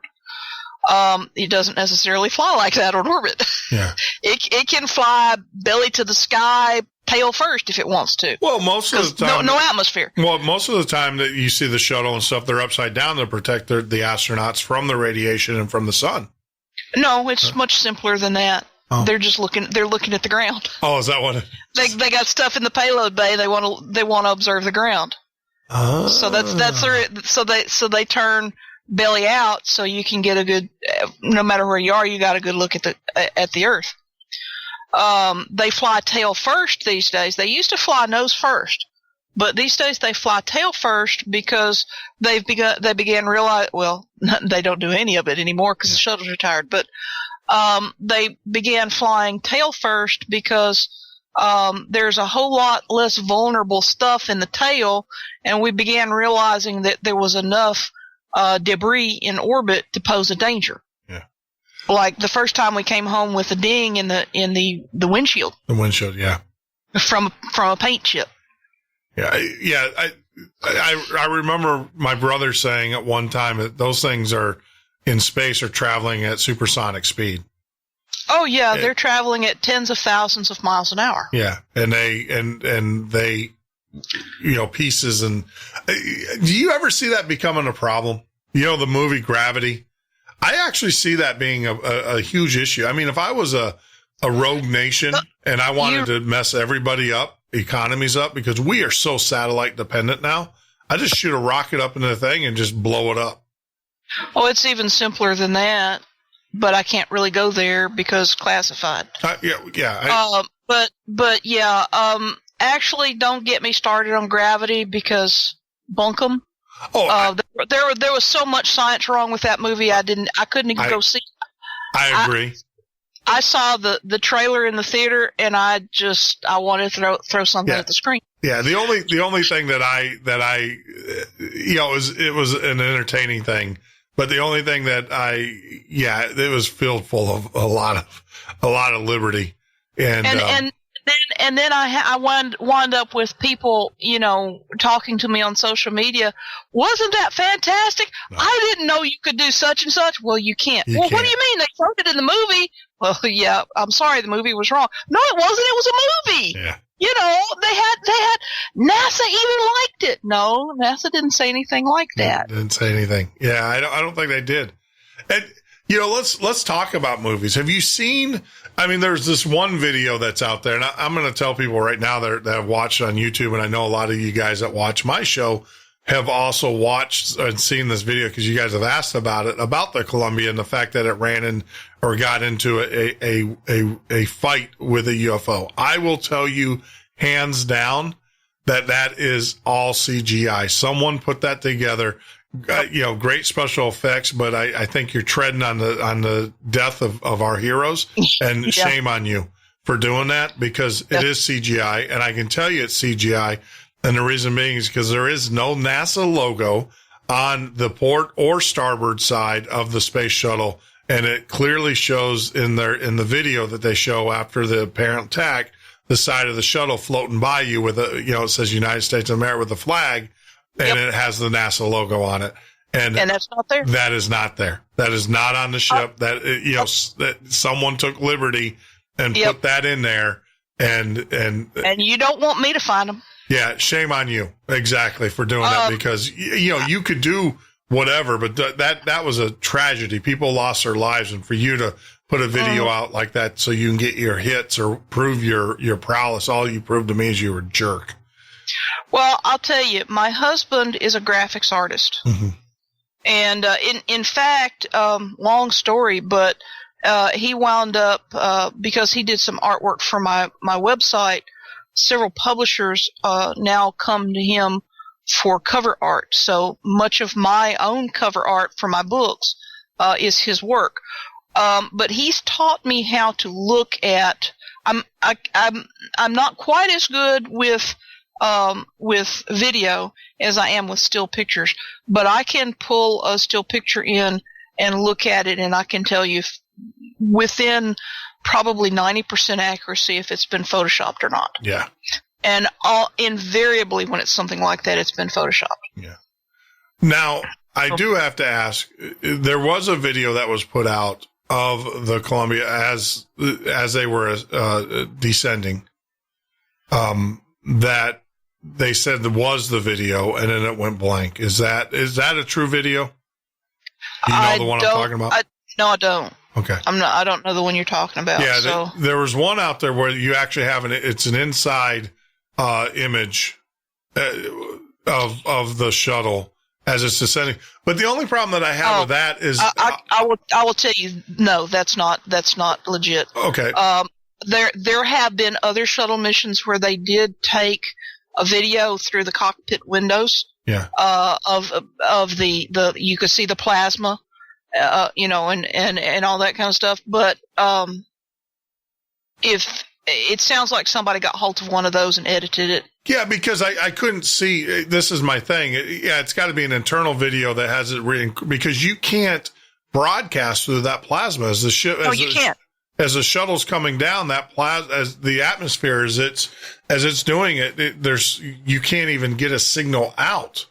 Right. And it's my understanding, based upon what was left of the shuttle after it came through the atmosphere, is you weren't going to pick up a camcorder. No. There wasn't going to be a camcorder to pick up. You got it. In fact, the way I found out what was going on, I very clearly remember it was a Saturday morning. Yep. My husband had recently had heart surgery, and we were sleeping in. Because that's kind of a intensive sort of thing, and he was exhausted and I was not far behind. And we got up and I came into the den, grabbed the TV remote, turned the TV on, it came onto the Weather Channel. Mm-hmm. And even the announcer was saying, came in mid sentence, and Space Shuttle Columbia is 12 minutes late emerging from the reentry comm blackout. And I just went, oh crap.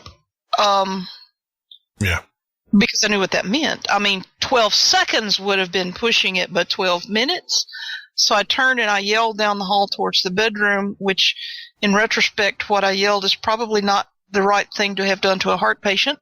But I yelled, honey, get in here. We've lost a shuttle. Yeah.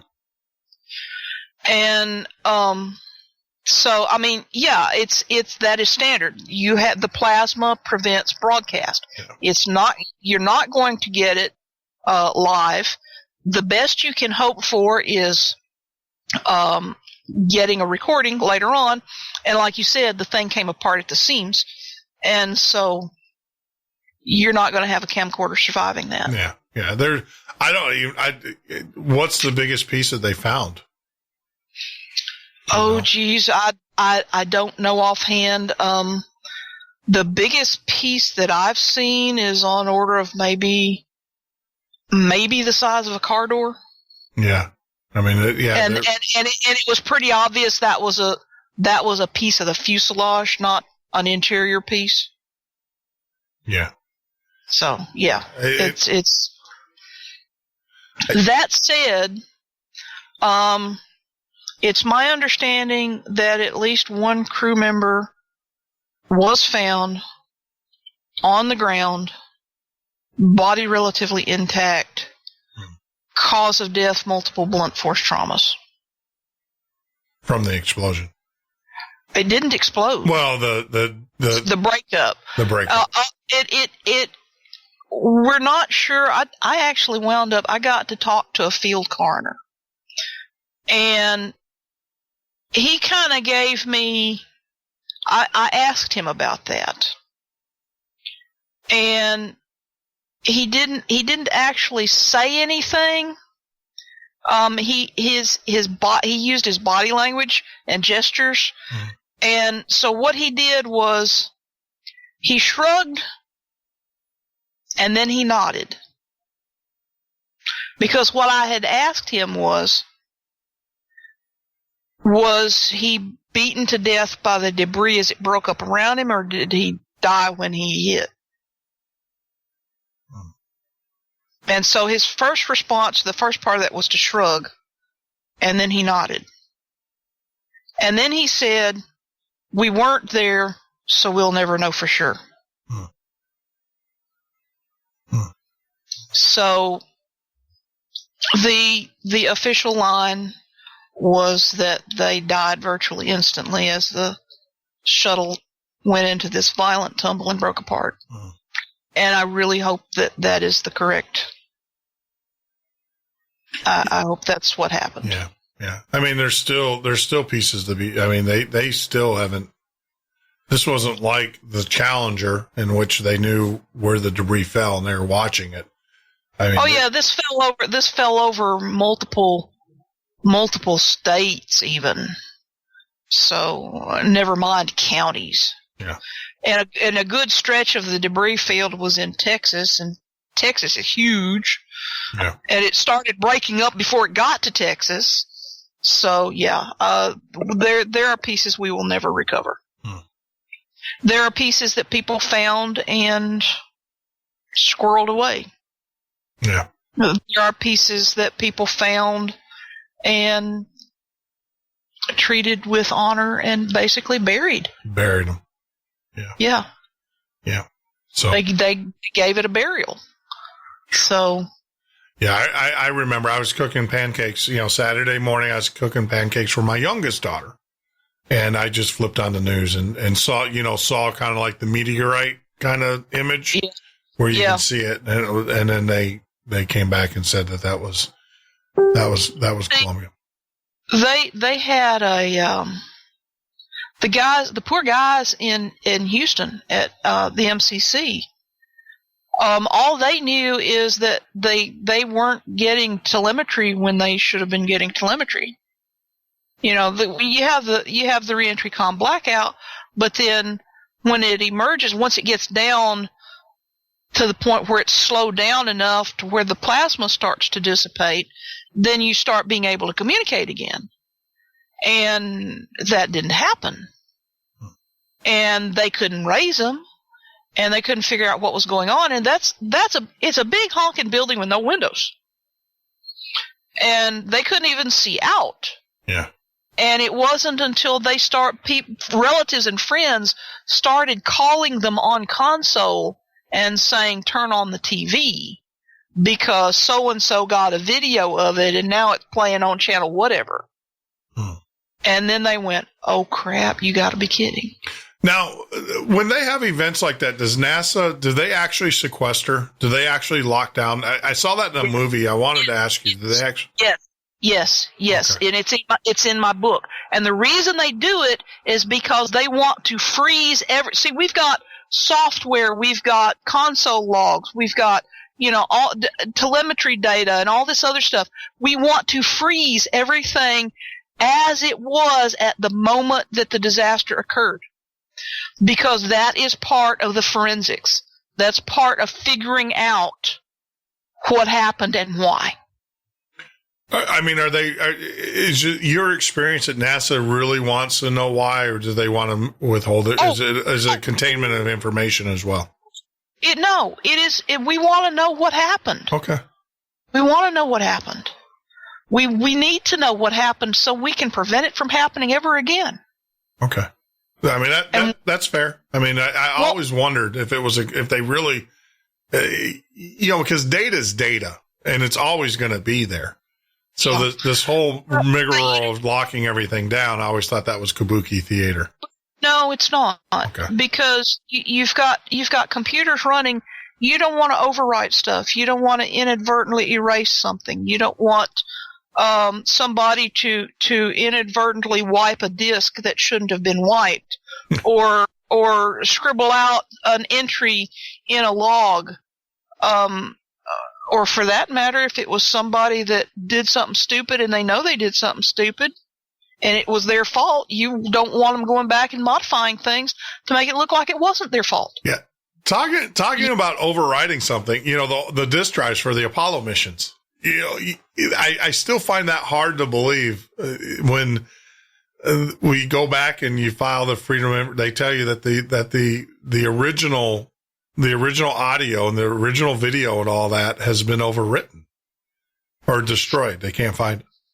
Well, the first thing that you have to remember is that the recording methods back then, we're talking late 60s here, the recording methods were extremely different from what they are today. And they were much less robust. You had mag tape, you had punch cards, and not much else. Yeah. And so if you no longer have, a mag tape is easy to accidentally derez. And the celluloid it's on, I call it celluloid, it's not, but the stuff that it's on deteriorates over time. Mm-hmm. If you don't have a punch card reader anymore, forget that. Film is the same way. So basically what we've got is we got a situation. Remember, it's been, we're pushing, 50 years? Yeah. Yeah. So forget the fact that modern technology doesn't read it anymore. I mean, heck, I went back here this past summer and tried to recover. I did manage it with a lot of help from my husband, but I wanted to recover some old manuscripts that I had written and had kind of just shoved away in a corner, and not done anything with. I wanted to bring them out and rewrite them and polish them up and do something with them. Yeah. Well, I almost couldn't do it because it was like 1998.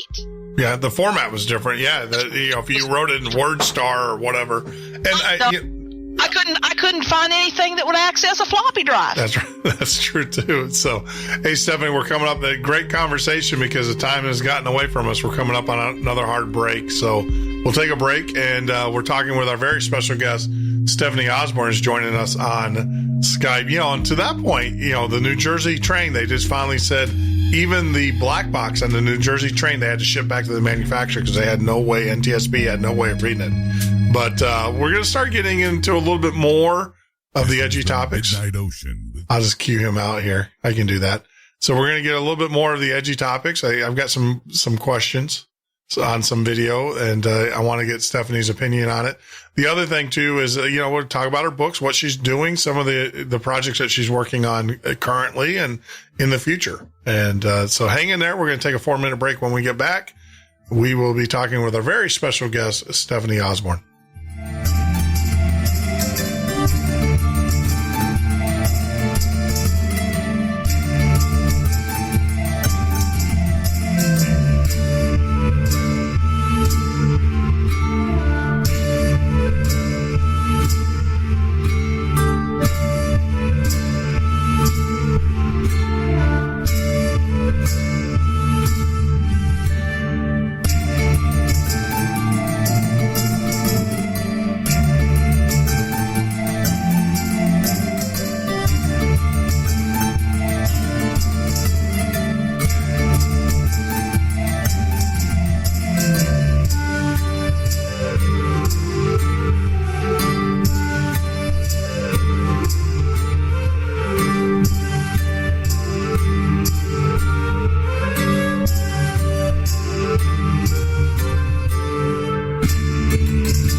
Ocean with Jeff Norton on the Paranormal State Radio Network.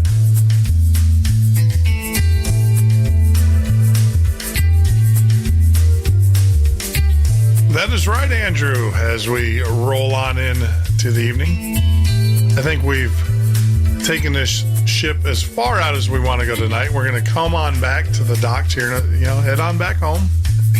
Hang in there with us. We got 2 more hours, though, with our very special guest, Stephanie Osborn. I don't want to keep her too long, but she informed me that she's a night owl like the rest of us, so I will be sure to occupy 2 more hours of her time. I got a ton of questions. It's not very often you get a legitimate space scientist on the show, and I hope we're not boring her with our questions. But if you have a question for our guest, Stephanie, you can actually SMS, text message those to us. The text message number is 786-574-3652. That's 786-574-3652. Or, of course, if you're in YouTube chat or in the comments section there on Facebook, you can ask your question there. I have a screen that kind of doesn't merge them together, but I can watch both of them at the same time, and I'll be sure to ask the question of our guest. And if you are joining us for the very first time on YouTube, make sure you hit that ever so most important subscribe button. If you're joining us for Facebook, I do notice that the video looks a little sketchy there. It's like blocky. I don't know. I think they're still working on their technology and everything with the live feed. But like I said, you can always join us on YouTube, or if you want to see my ugly mug, or of course you can download the Android app or the iPhone app, and you can watch us or listen to us there. And if you want to listen to us on the internet, you can do that through Spreaker and all the various sites. But I'd highly recommend Spreaker. That seems to be the very stable of them all. Got to remember, we're radio and podcast, not necessarily video. Video was secondary, but it seems to be doing us okay these days. So it was funny because as we were on break, I was sitting there playing, as we would say, Jewish. It's like, Stephanie, Jewish geography. Stephanie, do you know these people? And I'm naming out names of people and everything. Yeah. So, yeah, Michael, I'm not going to say his last name on the air. He was actually in propulsions as well. I think he still works with GE Power, though. He's with GE now on their aerospace. But yeah, they were all, man, you guys down there, I remember some good time. Like I said, I was 4 years younger than my brother. And when he moved to Alabama, I will have to say that was Geekville, USA. Oh, yes. I loved The it. Rocket City is very definitely Geekville. I loved it. I remember playing battle chess with a professor, and, and this guy, and I remember hanging out with guys that are, at the very top, especially at UTSI. Actually, Michael's father was a professor there. And I remember him giving me this. It was funny because you go to his house and you think you're going to get a lecture on mathematics and physics and everything. And he brings out his collection of pipes, Crimshaw pipes or whatever, or shrimp track. And he's proud of these pipes. And I'm here for the math lecture, man. I'm here for the unified theory course. I want to know. And I was always like, that's why I think I was meant to do this type of show, because I was always fascinated by the science, and I could just sit for days, if not just days, listening to these guys their lectures. And I don't care about no degree. I would just sit in a room and listen to them talk and pick up on it. That's the one that I do miss about not being in Chicago, because on Saturday and Sunday, they would, at the physics lab at University of Chicago, they would always have a guest speaker. And, it would be astrophysics. It would be whatever. And you sit, and it's free, open to the public. And you can sit in here and listen to these guys that are science rock stars. Or you can go out to Fermi lab. They'd let you go out to Fermi as well. And you could sit and listen to these lectures, and free of charge. Cool.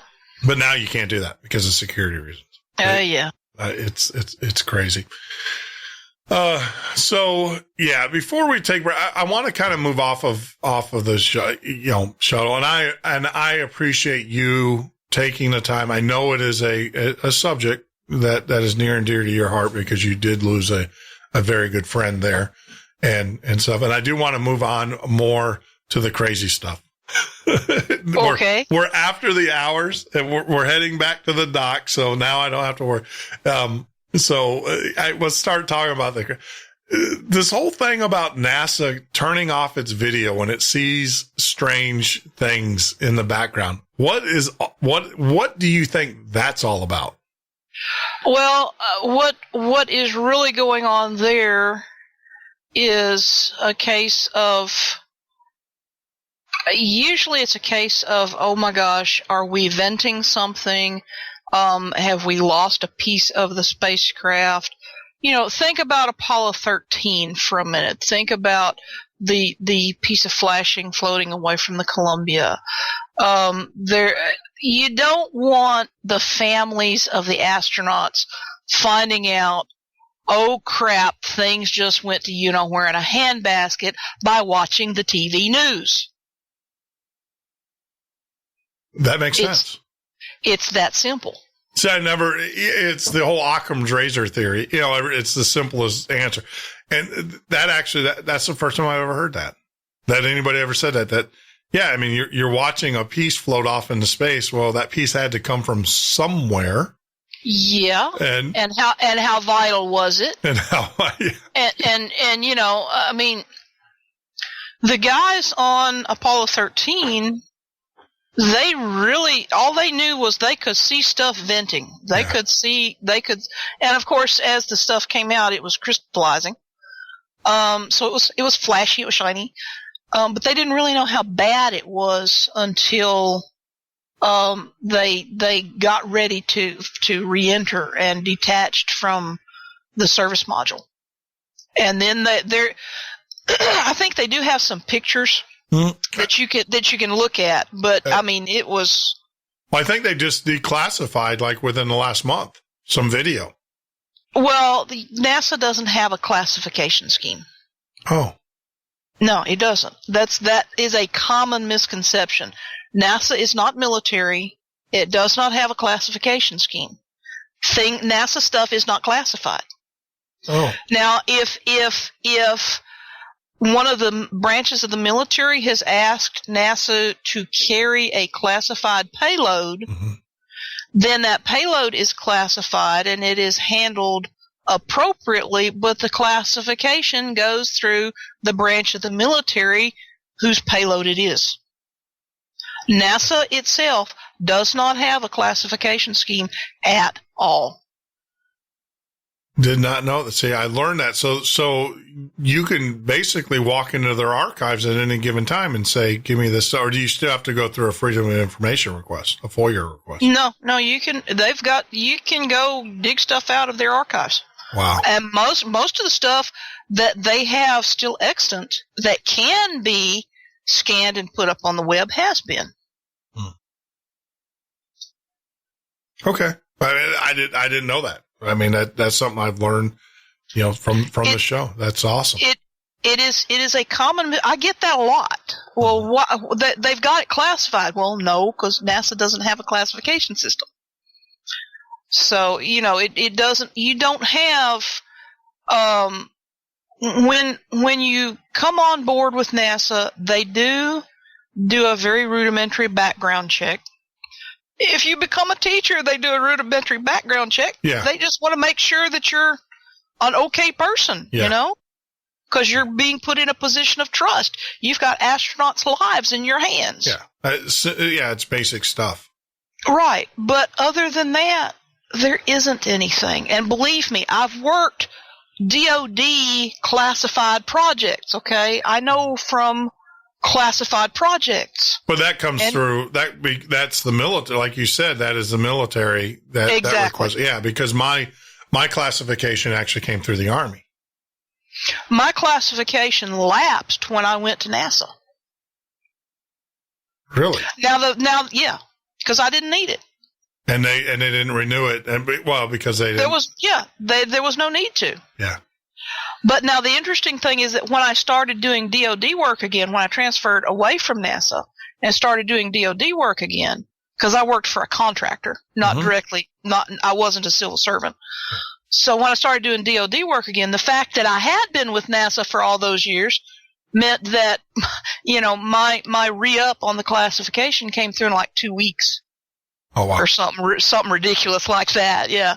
So, because they knew where I'd been all that time, I was working on a government project. Yeah, they just probably pulled your finances or whatever, and you're gambling or whatever. If you, you hit the Mississippi Queen a couple times, and no, I know, we laugh about it, but I've seen more guys like when I was working with the 5th CST on their program and the research that we were doing there. Well, not the research, but writing the software. I saw more guys get their classifications yanked, Army guys, because they would go to the casinos. Oh, geez. I'm like, come on, knuckleheads. I mean, that's one of the things they look at, and it's part of your financial profile. It's not saying that you can't go to the casino or whatever, but if you make a habit of it, they're definitely you're gonna raise some flags. And that's about the extent of it. And I had a husband who was working as a government contractor, and I had a brother-in-law who was Navy at the time, and it was just not something that was a big deal for them to check me out. Yeah. Because it's pretty much open book here. Yeah, no, and that, like I said, when I went through the process, I thought the whole thing, I was going to sit in a room and then family were going to get picked on and so it wasn't like that at all. It wasn't. I mean, they do the standard stuff. And one thing I learned about when I went through it, the guy, I was working for a company as a government contractor, and he sat down and he said, just be honest. When you fill out the forms, be honest. He said, because what they're looking for is the untruthfulness. If you're honest with them, honest with them and say, yeah, I did this or I did that or I did, this is, because he goes, they already know the answer, Jeff. Yeah. And what they're looking for is to see how untruthful you are. Now, when they catch you in a couple in deception, then they start digging a little bit deeper. And then you have FBI agents knocking on families and teachers' doors and asking a lot of questions. Even with DoD stuff, you're looking. It's a safety issue. You've got soldiers' lives at risk. That's right. You've got intelligence agents' lives at risk. That's right. You've got ultimately the populace as a whole of the nation. Yeah. Yeah. And so they're looking, are you trustworthy? Are you somebody we can trust with our people? Are you somebody we can trust with our information? Yep. Are you somebody we can trust to do the right thing? Yeah. Yeah. Well, like I said, we designed with the 5th COT, and actually this goes back to some of your background. We designed the critical incident management system that that Homeland, there was different divisions. Actually, it was several companies, applying or trying to get the contract. And I just happened to work for one of the primaries. And we designed the critical, the SIMS, what they call SIMS system with the, out of Illinois. And, it was basically the software that directs resources if there in the event of a nuclear, biological, or, a threat happen. Our software is the one, because you got to remember there's a lot of logistics. There's a lot of things moving, a lot of parts moving. There's a lot of agencies that have to be alerted. There's, we were working with the national, and that was the thing that impressed out of all of this project. And I saw that you were a National Weather Service, storm certified storm spotter. I will have to tell you, the guys if I could go to any agency to work, I would go work for the National Weather Service. They have some just incredible, we were playing, here we go. We were playing audio last night or 2 nights ago of UFOs, and these were 911 reports. And of course, they're calling the tower. The police are calling the tower on one of them, an aircraft, the ATV, the tower's like, we don't see nothing. Well, then on another one, they called the National Weather Service, and the National Weather Service is like, yeah, he goes, I'm pinging this object, and it's, there's 6 of them, and they're traveling at this speed. And I mean, and it just lets you know what the National Weather Service has at its disposal. And, I know a lot of conspiracy theorists. I want to say this that listen to our show. One of the things you heard about the National Weather Service buying, 2 million rounds of ammo. And everybody's like, why does the National Weather Service need 2 million rounds of ammo? Think about what they control. Basically all of our satellites. The National Weather Service has the ability. Not where nearly all of our satellites. Not the military, but they have the ability to, and there's certain uplink centers that they are in control of that, and they have a private guard system, because you could wreak, and going back to what we were talking about earlier, sabotage, you could wreak havoc if you just get 1 or 2 satellites and you break into a facility and you deorbit it, or you cause it to tumble in space or whatever. And you can knock out a lot of things. And, so yes, I like the fact that those guys have guns are protecting our resources. Well, I mean, it does. So enough of that, enough of the conspiracy talk. Let's get back to some other conspiracy talk. SpaceX. Oh, okay. Did you hear, what are your feelings on, Elon? They're not ruling out sabotage.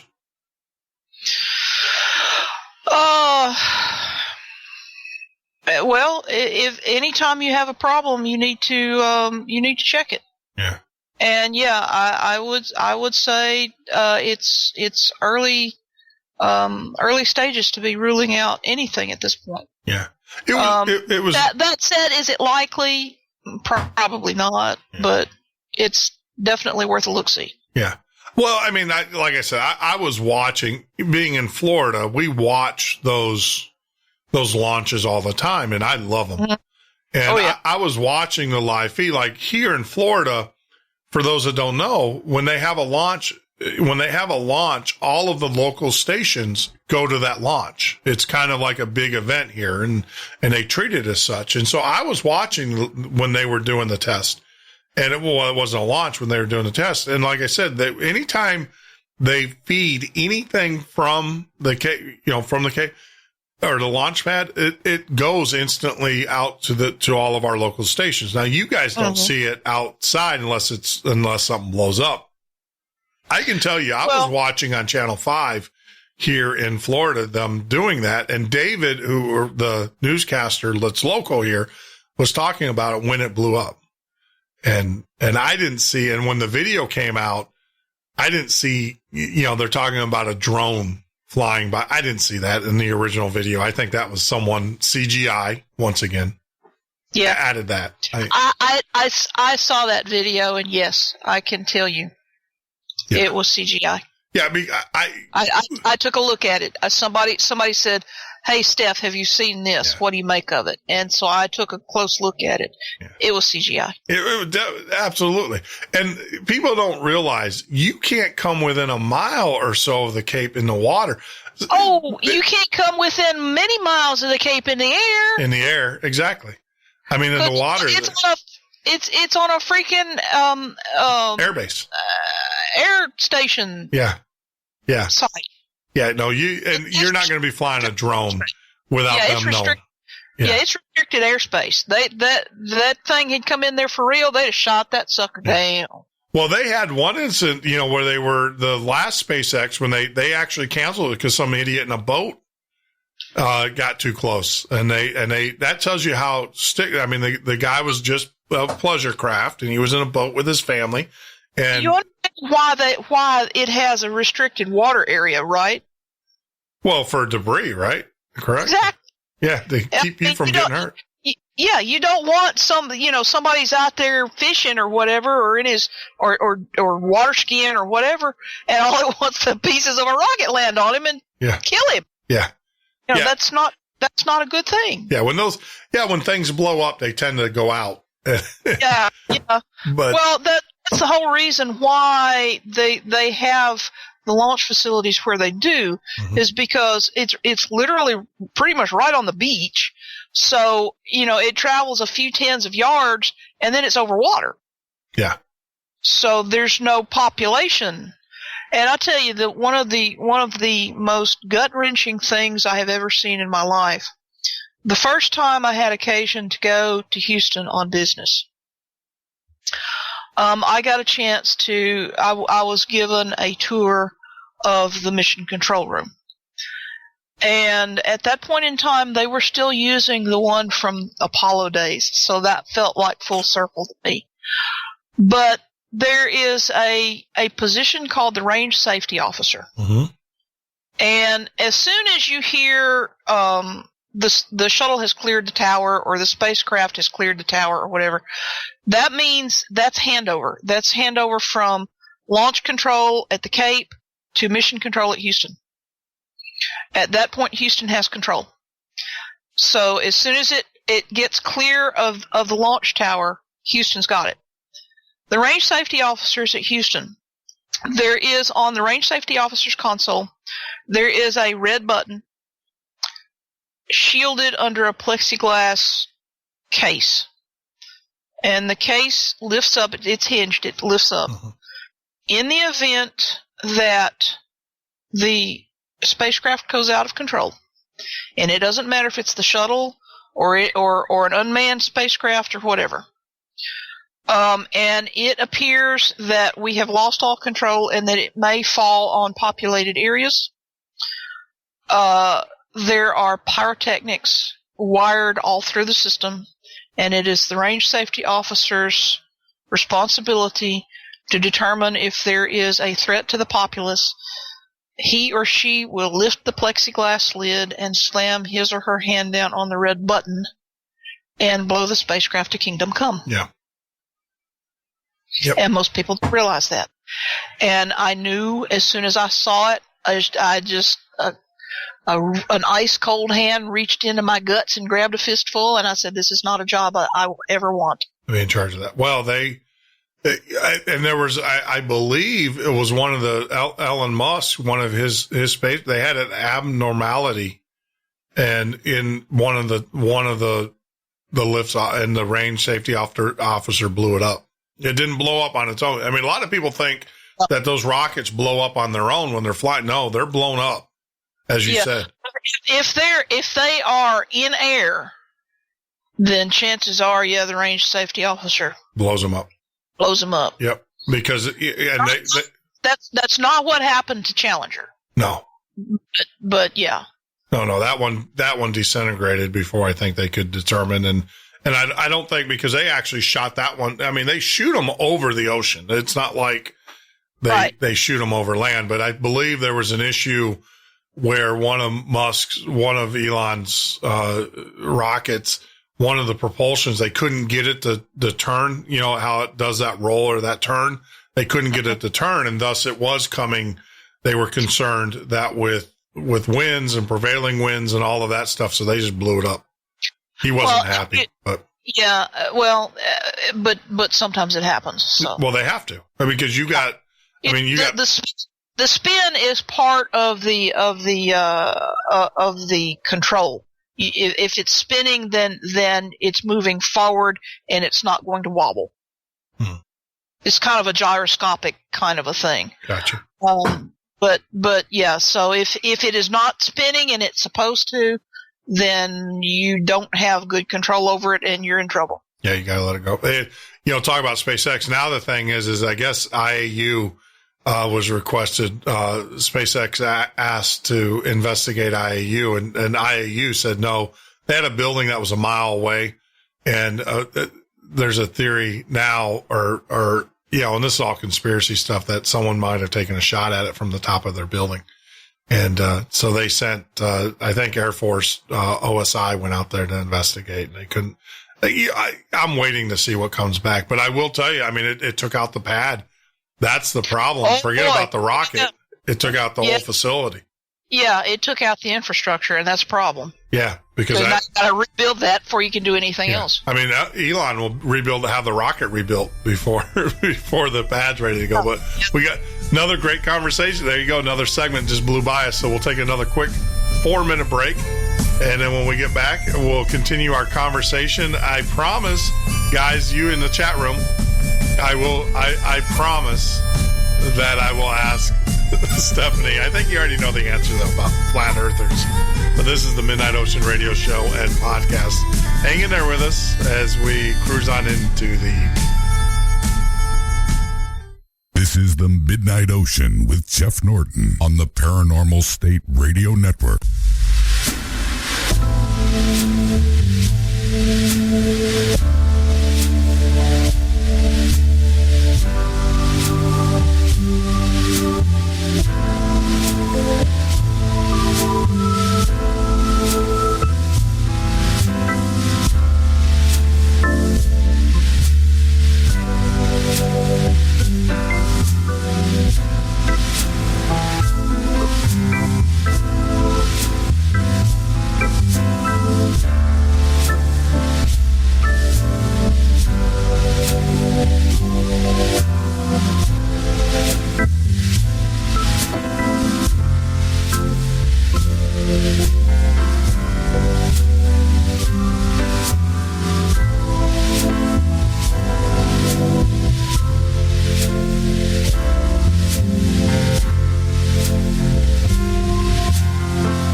Midnight Ocean with Jeff Norton on the Paranormal State Radio Network.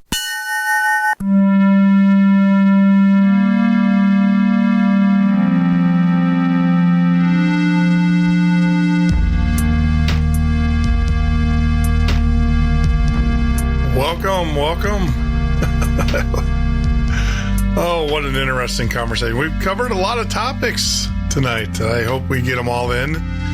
And with our very special guest, Stephanie Osborn. If you guys have a question for Stephanie, please make sure that you get it into the chat room, or you can text message it to me at 786-574-3652. If you're joining us for the very first time on YouTube, thank you very much. Make sure that you hit that subscribe button. Also tell your friends about us. If you're joining us on Facebook, we would greatly appreciate it if you share the show on your pages and on your posts and such. We have a special treat for you guys at the end of on Friday. What we're going to do is we're going to tally up who shared us the most, and I will call you out on the show, give you kudos. But more importantly, I'll reach out to you and get your information. I have a very special gift that we're going to be sending you to say thank you. It looks a little sketchy out there on Facebook. I do apologize. Well, I can't apologize. I don't control it, so I can't control the video quality. But if you ever want to jump over, you can come over to YouTube. The audio and video quality there is pretty rock solid. That's what they do.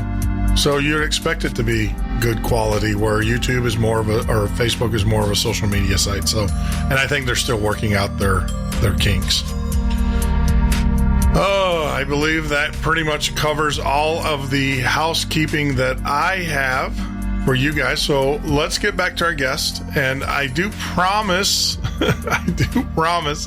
Stephanie, this is my last question. It's I kind of feel like the attorney here or whatever, and I'm just asking you, peppering you with a bunch of questions, but I already know the answer to this one. I'm just gonna, but I have to ask it because I promised people last night. We had a heated discussion about flat Earth last night, and I don't. Okay, enough said. Okay. If there are so many problems with it. For instance, you can't make eclipses work. I don't care how hard you try. Yeah. You certainly are not going to get a round shadow out of the moon, or the sun from the moon. There's just so many problems. No. You don't even want to go there. Yeah. I don't even want to go there. It hurts your head. Well, here's one that might be interesting though. You mentioned it, the moon. What is your feeling about the moon? And let me tell you why, because after the Apollo missions, I did not know this until I did some research. I was watching a show on History Channel where they said the moon rang after, when they deorbited the command console or whatever, the orbiter there. Yeah. That the moon, that it rang, and they're like, that means it's hollow. No. Okay. It just means it's vibrating. Okay. The gravitational distribution would be much, much different if it were a hollow sphere. Oh. And so we know, we can even tell where the density of the rock changes, because the orbit of Apollo or of the various and sundry probes that we've put into orbit around it varies a little bit, goes up or down depending on the density of the rock underneath it as you pass over it. So we would know just from the orbital mechanics if it were hollow. No. A bell rings because it's vibrating. The Earth rings when you have a massive earthquake. Some of the big, really big earthquakes, it's easily detectable. Okay. The Boxing Day quake, where they had the big tsunami in the Indian Ocean. The Earth rang, but it's not hollow. But it's not hollow. It's just vibrating from the forces at work. Gotcha. So what would you say to those people that, and I was looking at this, and, you have large craters and small craters, but they all seem to be at the same depth. What explains that? There are a number of different things that could explain it. If they happened to be made at largely the same time, if you happened to have something that was causing them to slump, if they tended, and probably did tend, to melt the rock, then it could partially fill in the crater before solidifying again. There's all kinds of, and it's not just the moon that does that. You go looking at any of the planets with obvious craters, and they all look pretty much the same. Okay. It's a matter of geology. There's nothing weird. Not okay. Because I always, like I said, I watched that show, and I was like, "What?" I never heard of the ringing part. I never heard of the fact that it was that the craters being large or small, but they're always the same depth. And then the other argument they made is the fact that the placement of the moon is very peculiar in the sense that it's the perfect size to create an eclipse. It's the perfect distance from the Earth to create a perfect eclipse, which they say it's never done. That's orbital mechanics at play. That's stability. I also would like to point out that all of the craters are not actually at exactly the same depth, because you have craters within craters. Oh. So, yeah. See. Mm-hmm. So, all right. But that said, let's go back to the ringing for a second, because the moon, because it is a solid, relatively undifferentiated body, is going to ring easier than Earth. Now, what I mean by that is the Earth has layers. It has a crust. It has a mantle. It has an outer core. It has an inner core. And these are different materials with different properties. The mantle is plastic. It's moving. It's flowing. So is the outer core. The outer core is actually slightly more liquid. The inner core is solid metal. We have, it's going to behave differently because of these layers. And it's hot. So the core is hot. And the crust is cool. So you have thermal gradients. The moon is not like that. The moon is too small to have plate tectonics. It's too small to have retained the heat from its formation. So it is a big honking cold rock. It's solid all the way through. So it's much easier to drop something on it and cause it to vibrate than the Earth. Gotcha. Did that make sense? No, that makes perfect sense. Okay. No, that makes perfect sense to me. I'm able to understand that.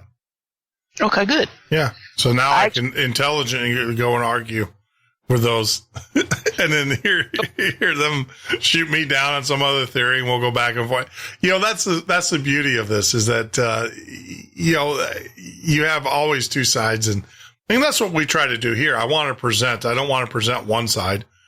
I want to present both sides, and I'll let people come up with their own. I guess the whole idea, my goal is to have people do their own research and then dig into the science themselves and stop believing everything that people tell you. Go out there. Life is supposed to be lived. And if that means you spend the next 5 years in the library learning about orbital mechanics and everything, think about how much when you come out of that experience, how the wealth of knowledge that you've gained. And stuff. I mean, it's all part of living. Don't just sit back and watch a video or go to and read a website and say, "Oh, that's it." Do your own research. Do your own. It's funny. We've become lazy, and I'm going to rant about this. I had a guy on Facebook. I did a show. He goes, the guy actually said, he goes, it's a 4-hour show. Can someone go out there and watch it and listen to it for me, and then let me know if it's worth me listening to? Yeah. I'm like, dude, why don't you get off your butt? Well, how about this? While you're sitting on your butt, why don't you turn on the show and listen for yourself? Yep. Well, I'm amazed at the number of people that want me to do their Google searches for them. Yeah. Yeah, I'm not doing your homework. I tell them all the time, I'm not doing your homework for you. Go out to Google, do it yourself. Yep. All right, so you've been gracious enough to answer all my questions, and if anybody out there in the chat room or in Facebook or on the YouTube chat, if you have any questions for Stephanie Osborn, this is the time to get it in, and we will ask them, and then we're going to turn it over to Stephanie. It's going to be Stephanie's time at that. Here's a question that just came in from Jeremy. What does your guest think of all of the MI_lab whistleblowers that have come to light in the last few years? Anthony Sanchez and et cetera. He's going to have to explain himself. What MI lab? I don't understand what the MI lab is either myself. Unless he's referring to a British something or other, and I don't keep up with that. Yeah. So Jeremy, why don't you expand the question, and we'll definitely ask that. I'm sure he will. Jeremy's a pretty good. And it may come back that I don't know what he's talking about even so, I keep up with, there's so much information out there. I'm doing good to keep up with my fields, and I have many fields. Yeah. So I even struggle just to keep up with my fields. Well, let's talk about that. So a lot of people that don't know, let's talk about your field. I mean, you hold a graduate and undergraduate degrees in 4 sciences: astronomy, physics, chemistry, and mathematics. Correct. And so you're also fluent in several in geology and autonomy. Or what? Anatomy, yes. Autonomy. So you're an autonomous. No, anatomy. It's getting late. I need to drink me another Jimmy Hortons coffee here. So yes, guys. So when I ask Stephanie about orbital mechanics and stuff, she is one that you can ask. She's just not a rocket scientist. Well, actually, I can be considered a rocket scientist. So, but yeah, and that's why I can also talk about, why the moon rings. Yeah. And, because it's a geology thing. Yeah, the geology. I did, when I was in undergraduate school, a part of my geology training, I actually did a paper on Martian aeolian geophysics, which aeolian is the Latin word means wind blown. So I was looking at the behavior of the sand dunes on Mars, and I came up with some interesting things. Made some recommendations. Nobody paid any attention because I was an undergraduate. Yeah. But so I've done a lot of stuff in a lot of different fields. It's kind of funny. We'll go back to Star Trek for a second. I always wanted to be like Mr. Spock. I didn't stop to think until just a few years ago that I pretty much succeeded in a lot of ways. It was not intentional. I started off, I knew I wanted to go into astronomy and space science, but I also knew that was generally a specialty that came in graduate school. Yeah. So I looked and I said, what can I study that will prepare me for that? And I said physics. So I decided I would get a degree in physics. So then I started looking and I said, well, you can't hardly get a degree in physics without also getting a degree in mathematics. So that's where that came in. Yep. And then I started I said, well, there's a lot of chemistry involved in certain branches of astronomy. If you're looking at the spectrum of a star, what you're really looking at are what chemical elements are in that star. If the star is cool enough, it may actually have a few basic molecules in it. So then I started studying chemistry. And the next thing I knew, it was kind of like, well, if I only take a couple more classes, I've got a degree in chemistry. And it just kind of built from there. So. Yeah. I mean, knowledge builds upon knowledge, it builds upon knowledge, and that's the way it should be. I mean, well, it was really funny because I have an undergraduate minor in geology and a graduate subspecialty in geology.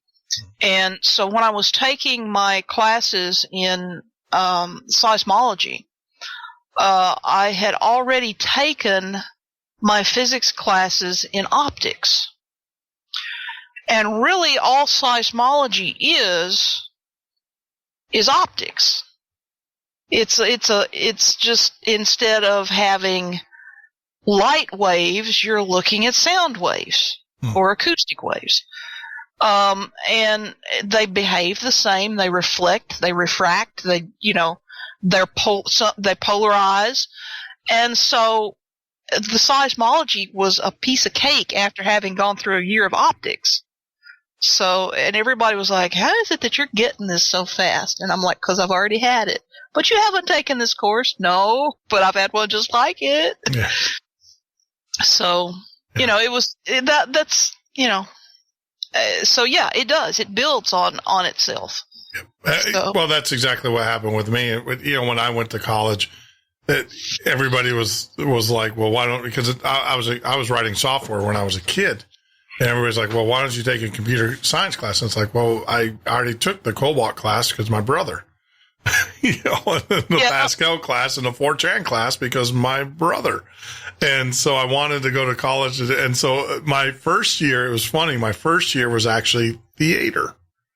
And because I wanted to learn how to communicate, to talk, to speak. And, naturally. And then I thought I was going to do radio, and that failed miserably because I couldn't speak or pronounce the jazz artists' names correctly. And you don't go to a university that's known for its music program and not be able to speak the artists' names correctly. I mean, the professors, like I said, there was professors that did dissertations on these jazz performers.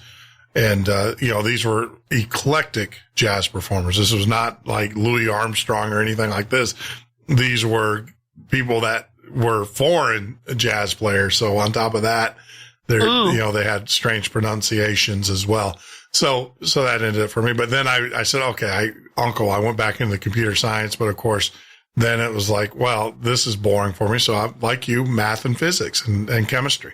And that was my background. And now, then my dad was a computer programmer and systems analyst. And he was in it in the early days of computers. Yeah. And, when I was in elementary school, the kids were like, the teachers started introducing decimal notation. Yeah. And they're like, what's that? What's that? Yeah. I was already counting in binary, octal, and hexadecimal. Yeah. Yeah. So, I was helping explain to the other kids what. Anyway, we did that. We had shirts. It's funny you say that, but in high school, we had shirts that were in hex, and we had slogans and stuff that were, because our teachers could never tell what it is. And the teachers that could tell thought it was funny, so they didn't say anything. But we actually wrote shirts out in binary and hex and ASCII, and they had no idea. I do want to address something, Debbie. In Facebook, I want to let you know, I see your comments, but no one, because there's no link between Facebook and YouTube. The other people on YouTube don't see your comments. And like I said, I think Facebook is a great tool, but you're kind of on an island all by yourself. If you want to get chat, if you really want to participate in the chat of our system, you really need to go over to YouTube, and you need to get on the YouTube chat there. Sorry, Stephanie, I have a listener who's complaining because no one's talking to her in chat. It's like, because you're on an island on yourself in Facebook. All the cool kids, and Debbie, you can join the cool kids, are over in YouTube. So join us in YouTube. And we're easy to find. Just type in The Midnight Ocean. We're the first link that comes up, but we'd love to have you there. All right. So sorry to cut you off, but yeah, no, we did everything in hex and all of that. I was going to get an undergraduate minor in programming and computer science, but they were still insisting that I take assembler. Yeah. And I knew that was old hat, and so I didn't want to waste my time. Oh, really? So you don't want to do assembly? No. A machine. My dad was like, don't do it. We had to build our own PDF. We had to build our own circuits. That I took assembly, and then we took machine, and those were the esoteric classes actually at the university I was at. And we actually had to build our own our own devices. It was cool. I enjoyed it. That's probably a good thing I didn't take it then, because I'm really not good at stuff like that. Oh, really? Yeah. I mean, yeah. I don't build stuff. Well, yeah, building logic, physical logic gates and stuff like that. I mean, not the programming logic gates, but actual building physical logic gates. Right. Yeah, that was a good time. I was going to ask you, Jeremy wanted to know if you ever heard of a gentleman named Gary McKinnon, McKinnon. Where would I have encountered him? I don't know. No, offhand, it doesn't ring a bell. But unless you given my background, unless you give me some sort of a specific location where I might have encountered him, would I have encountered him at Johnson Space Center? Would I have encountered him in graduate school? Would I have encountered him here in Huntsville? Chances are I'm not going to be able to find a face in my mind palace. Yeah, no, I think what I probably need to do, and this is kind of unfair to you, is let our listeners know that Stephanie does not deal in the esoteric. She is a space, nuclear science, geography, astronomy expert. I don't think she really deals that much in the esoteric realm or the esoteric realm. And she's not a typical guest that we have here, but I think it's interesting because there's nothing wrong with bringing hard science to the conversation to bear. So I would like to say, you're having said that, I'm not averse to a lot of this stuff. I actually, in addition to all the other stuff, I'm also a licensed Christian minister. I do believe that there's more out there than what we can touch and see, but my training as a scientist tends to make me a skeptic. Mm-hmm. I'm not a hardcore skeptic, but I'm going to, if you say such and such is true, I'm going to say, show me. Yeah, I want to put my hands on it. Yeah, and if you cannot demonstrate that to me, then I'm going to say, as far as I'm concerned, it's not real, or the jury's out. Yeah. Now if there's enough anecdotal evidence, I'm probably going to say the jury's out, rather than it's not real. But so I'm not averse to some of this stuff.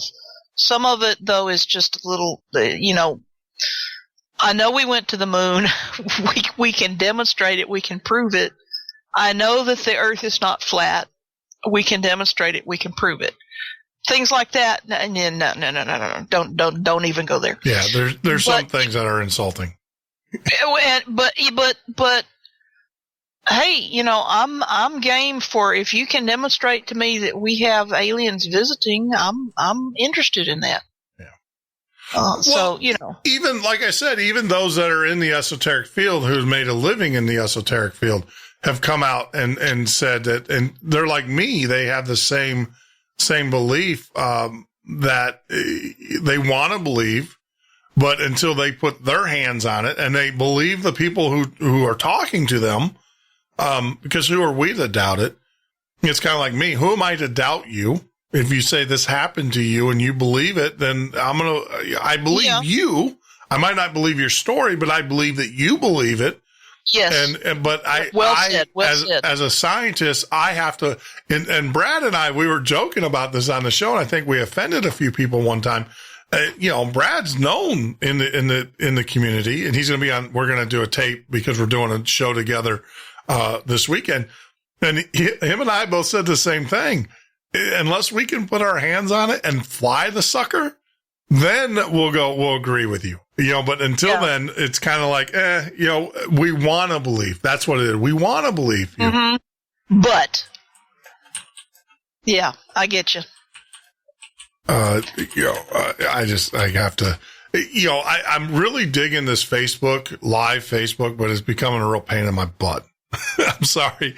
We got people over there in Facebook, and apparently Facebook's like, oh, there's only an hour or only 5 minutes left of the show. It's like, no, we go on another, you know, we're on for another hour. You know, I can't say this again. I'm going to say this one more time to everybody over there in Facebook as we speak with our special guest. I'm not going to take up any more of her time over this conversation, people. Do your homework. If you want to join us, I think YouTube is the best place for you. Get over to YouTube. And because that's what they do, and we won't have all these audio questions. So, Stephanie, let's do this. Let's take a 4-minute break. We're going to come back, and the last hour is all yours, and we won't break for that for the last hour. So we'll have all that. So we're speaking with our very special guest, Stephanie Osborn, and like I said, we're going to take a 4-minute break here, and then when we get back, it's going to be Stephanie's turn. She can ask questions. She can talk about her books, talk about what she's doing. What she's not doing, you know, it's her hour, guys. That's the way we work around here. So you're listening to the Midnight Ocean Radio Show and podcast. Give us about 4 minutes, and we will be back with our very special guest, Stephanie Osborn.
Ocean with Jeff Norton on the Paranormal State Radio Network. That's right, Andrew. This is the Midnight Ocean Radio Show and podcast. If you have a question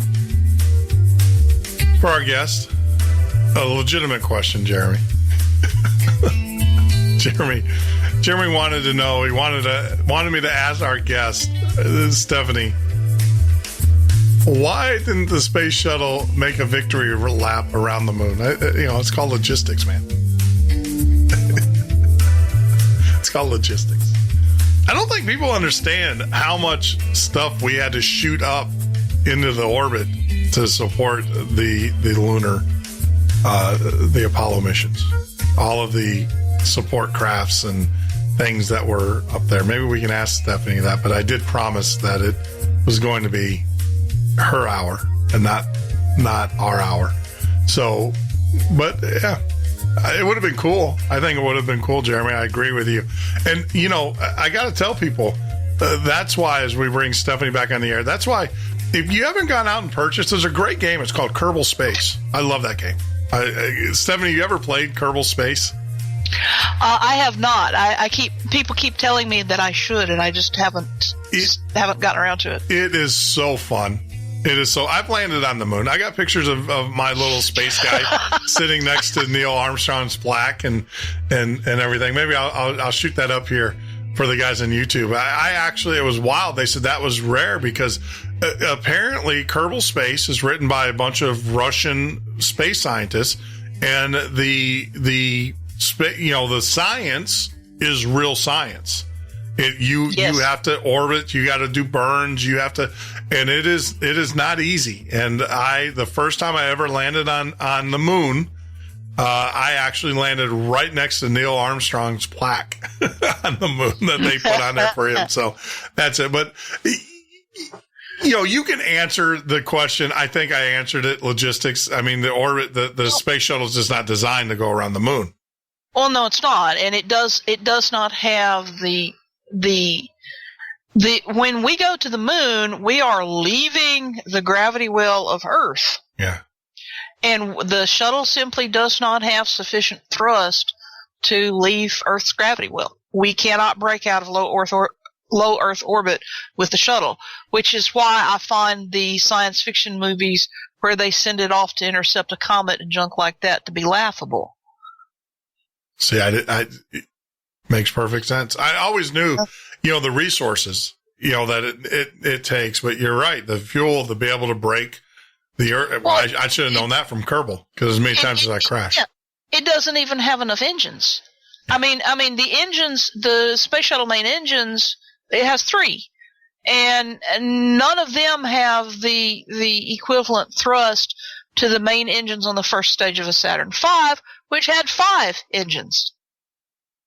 So it doesn't come close. Makes sense. That was one thing too.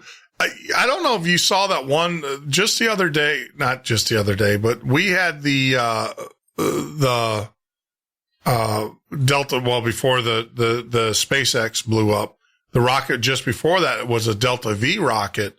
And they said that was the fastest launch that they've ever experienced, and which tells me that they had way too much power than that. They had more thrust than they had payload. And they were talking because they were like, well, it's a heavy. They're shooting with a Delta V, which is the heaviest rocket combination that we have. They're like, well, the payload must be huge, and then of course the conspiracy came out, and I said, well, if I'm a scientist or if I'm a spy and I'm sitting there and I'm trying to calculate what they're shooting up in space because this was a military mission, I'm thinking they're going to shoot up a huge payload based upon the Delta V. But then I see that thing scream off. Then that tells me that my calculations or what I thought they were shooting up is completely bunk. We have no idea. They masked it. Basically, but that thing, I mean, it was wild. Even the commentator was like, that was a fast launch. They've never seen anything move that fast. So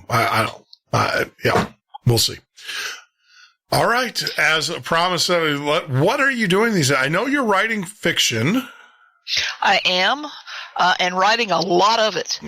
I've just had a new book released. I've got an ongoing series called the Displaced Detective series.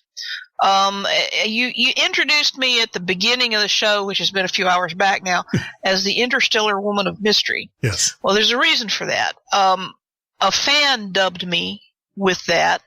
Actually, it started off as a podcast host.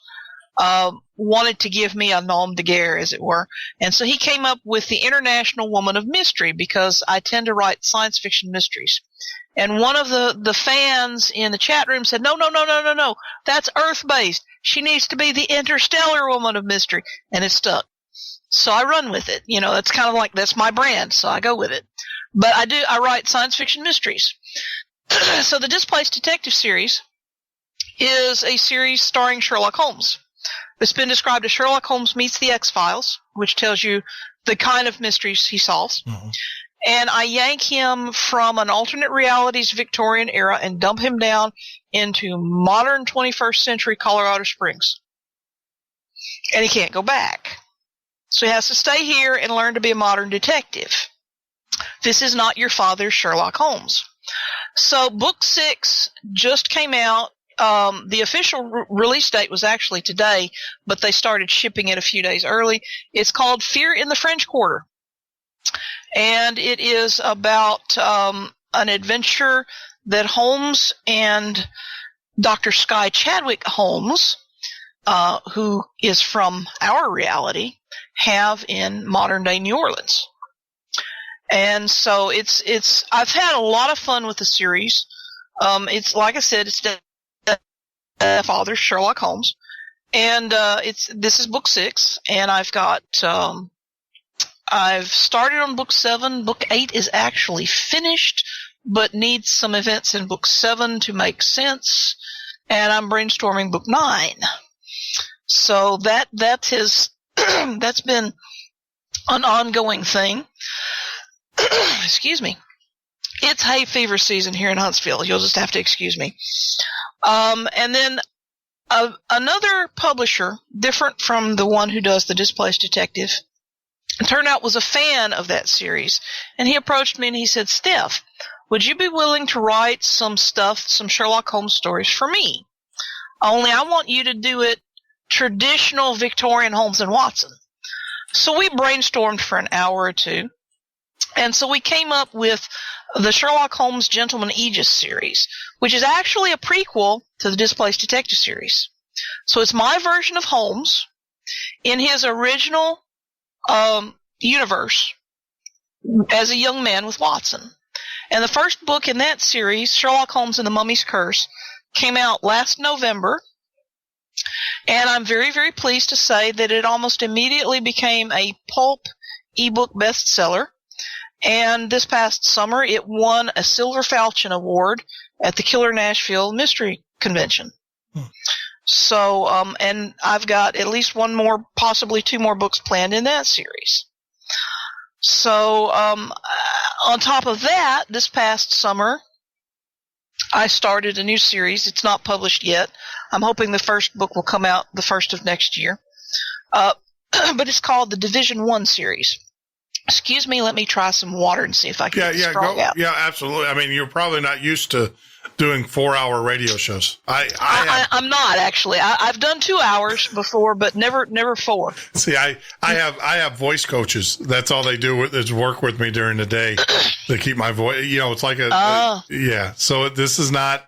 I should probably warn people who want to that come on the air. It's like, yeah, you're gonna have water with you. Make sure you're very well hydrated, and I do that. That's the key. I started off the show with a half a gallon of water beside me. I'm down to about a third of that.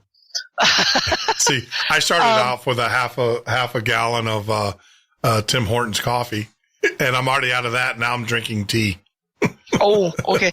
Now, see, if I were to drink either one of those, my voice would probably actually be worse because of the astringent effect. The worst thing you can ever do is drink caffeine in this business. I don't want to get. How do I say that?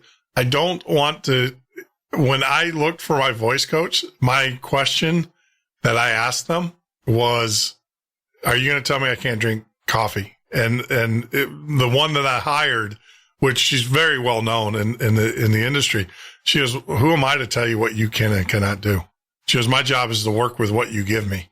And I was like, you're hired. You're hired. But yeah, it does. Without training, it definitely takes its toll on you. And I do empathize with you. Okay. So, Division 1. Division 1, what I've done with that, I'm having some fun with it. It is science fiction mystery, but it's it's not quite urban fantasy. And there's a lot of action adventure. I took the concept of the urban legend of the guys that show up in the black suits at UFO sightings and alien abductions and stuff, and abscond with all of the evidence and stuff. I took it back to its roots and decided to spin my version of it, and that is Division 1. So the first book, of the first 4 books in the series, 3 of them are actually done. 1, 3, and 4 are done, and I'm working on 2. So the first book is called Alpha and Omega, and it establishes the background and takes us through our first series of adventures. And the second book will be titled A Short Medium at Large. And the third book, I'm not happy with this title. It's a working title. I hope I'll wind up changing it to something that I like better. Right now it's called An Agency Christmas. And it's imagine what happens if you combined aliens, Men in Black, a science fiction convention, and Christmas all in one package. That sounds like The Circuit. that sounds like Manu and Arami's new project called The Circuit, and that's exactly what they're doing. Is you ought to go out there and look at The Circuit. These are all ex-Star Trek guys, and they have Chekhov. A lot of the ex-Star Trek guys are doing this, and that's exactly what they're doing. They're doing really obscure movies based upon their experiences. The Circuit being the Comic-Con, convention circuit, yes. But then they're doing movies on like crazy things happen. It's funny. They got the guy from Teen Wolf or whatever, Teen Wolf on MTV. And they're like, what happened if he was actually a werewolf? And it's hilarious. Manu's great. He's going to be on the show here in a couple of, he's a good friend. So we're going to have him on the show again to talk about it. But it's that what you need to take that book because they're looking for submissions for screenplays. You need to take that idea and you need to send that to him because who knows? I got an inside track. This is a whole freaking series, though. Send it to him. These are the same characters recurring in these different adventures. So yeah, and so A Short Medium at Large is the characters. It turns out that Halloween is a big deal for aliens. They actually, there's a huge tourist trade on Earth for Halloween because they can come to Earth and they don't have to wear disguises. They can just go around as they are, and nobody said this. Hey, cool costume, man. Yeah. And so of course the other thing that happens at Halloween is that Houdini died on Halloween, and so there's always a big seance. Yeah. At his graveside, and so it's going to turn out that we're going to have an alien gray who happens to be a medium come to Earth because guess what? Houdini's not human. And so the medium comes to Earth in order to contact Houdini and find out where a particular gadget is that his family had possession of because it needs to go back to the homeworld. Only they don't want it to go back to the home world because there's going to be it will create this huge political infighting that could erupt into planetary civil war and even possibly spill over into more galactic matters. And so they don't want that. So then it becomes a kind of a treasure hunt race to try to find the clues to locate this gizmo. And so that's, and you know, this, and I'm having fun with it. Oh my gosh. It's like, you want to talk about conspiracy theories and UFO stuff and all that. It's like, I watch the shows expressly to get ideas for this series. You gotta listen to this show. Because what you just talked about, we had a guest on last week that was talking about, that we're getting to the point where we're going to have, where the different species of aliens are, they kept peace for a while. There's a treaty, but now the reptilians are getting a little upset. They're getting out there. And I want to, discount any of that. But, what you just described is, we had a guest. We talked about that last week. The head of the Ennead, which is the Galactic Council, is a reptilian. So yeah. Uh-huh. There you go. So there is some fact in your fiction. Oh well, I didn't say that, but but I'm having because I'm taking I'm looking for all of the different conspiracy theories and the tropes and stuff. Yeah. And I'm trying to throw them in just for the fun of it, I'm not saying I believe it. I'm not saying I don't believe it, but it makes a heck of a good universe to write a story in, Yeah. So I'm having a wonderful time with it. You have to understand, normally it takes a long time to write a novel. It takes a lot of energy to write a novel. I mentioned word count versus page count earlier. Mm-hmm. Your average science fiction or mystery novel, the word count range it has to be at least 80,000 words, and it's preferably no more than 120,000, with an average right around 95 or 100,000 words. So that's your average size novel. It generally takes most exceptional authors can crank them out quickly. Mm-hmm. Most authors crank them out 2 to 3 a year. I have so far this summer written 3. So what that says is that I am really inspired by writing in this universe, and I'm really having a great time with it. Yeah. So, Division 1 for me is Division 1 is the precinct, the galactic precinct that Earth is in. So I'm just having an immensely good time with it. I love the characters. I love the universe. It's something that I can throw humor into. It's something that I can throw pathos into, tension, drama, the whole gamut of emotions. If some of the stuff that happens in some of these don't make you tear up, there's something the matter with you. Yeah. Well, if other things don't make you laugh your head off, there's something the matter with you. Now, I got to ask, do you treat your writing like a job, like a 9 to 5, like where you sit down, you commit 8 hours a day or 5 hours a day to write, or does it just come to you and you just happen to have a computer or whatever next to you and you just write it? I sit down virtually every day and write, but it's hardly 9 to 5, and it's not an 8-hour day at all. I may start writing.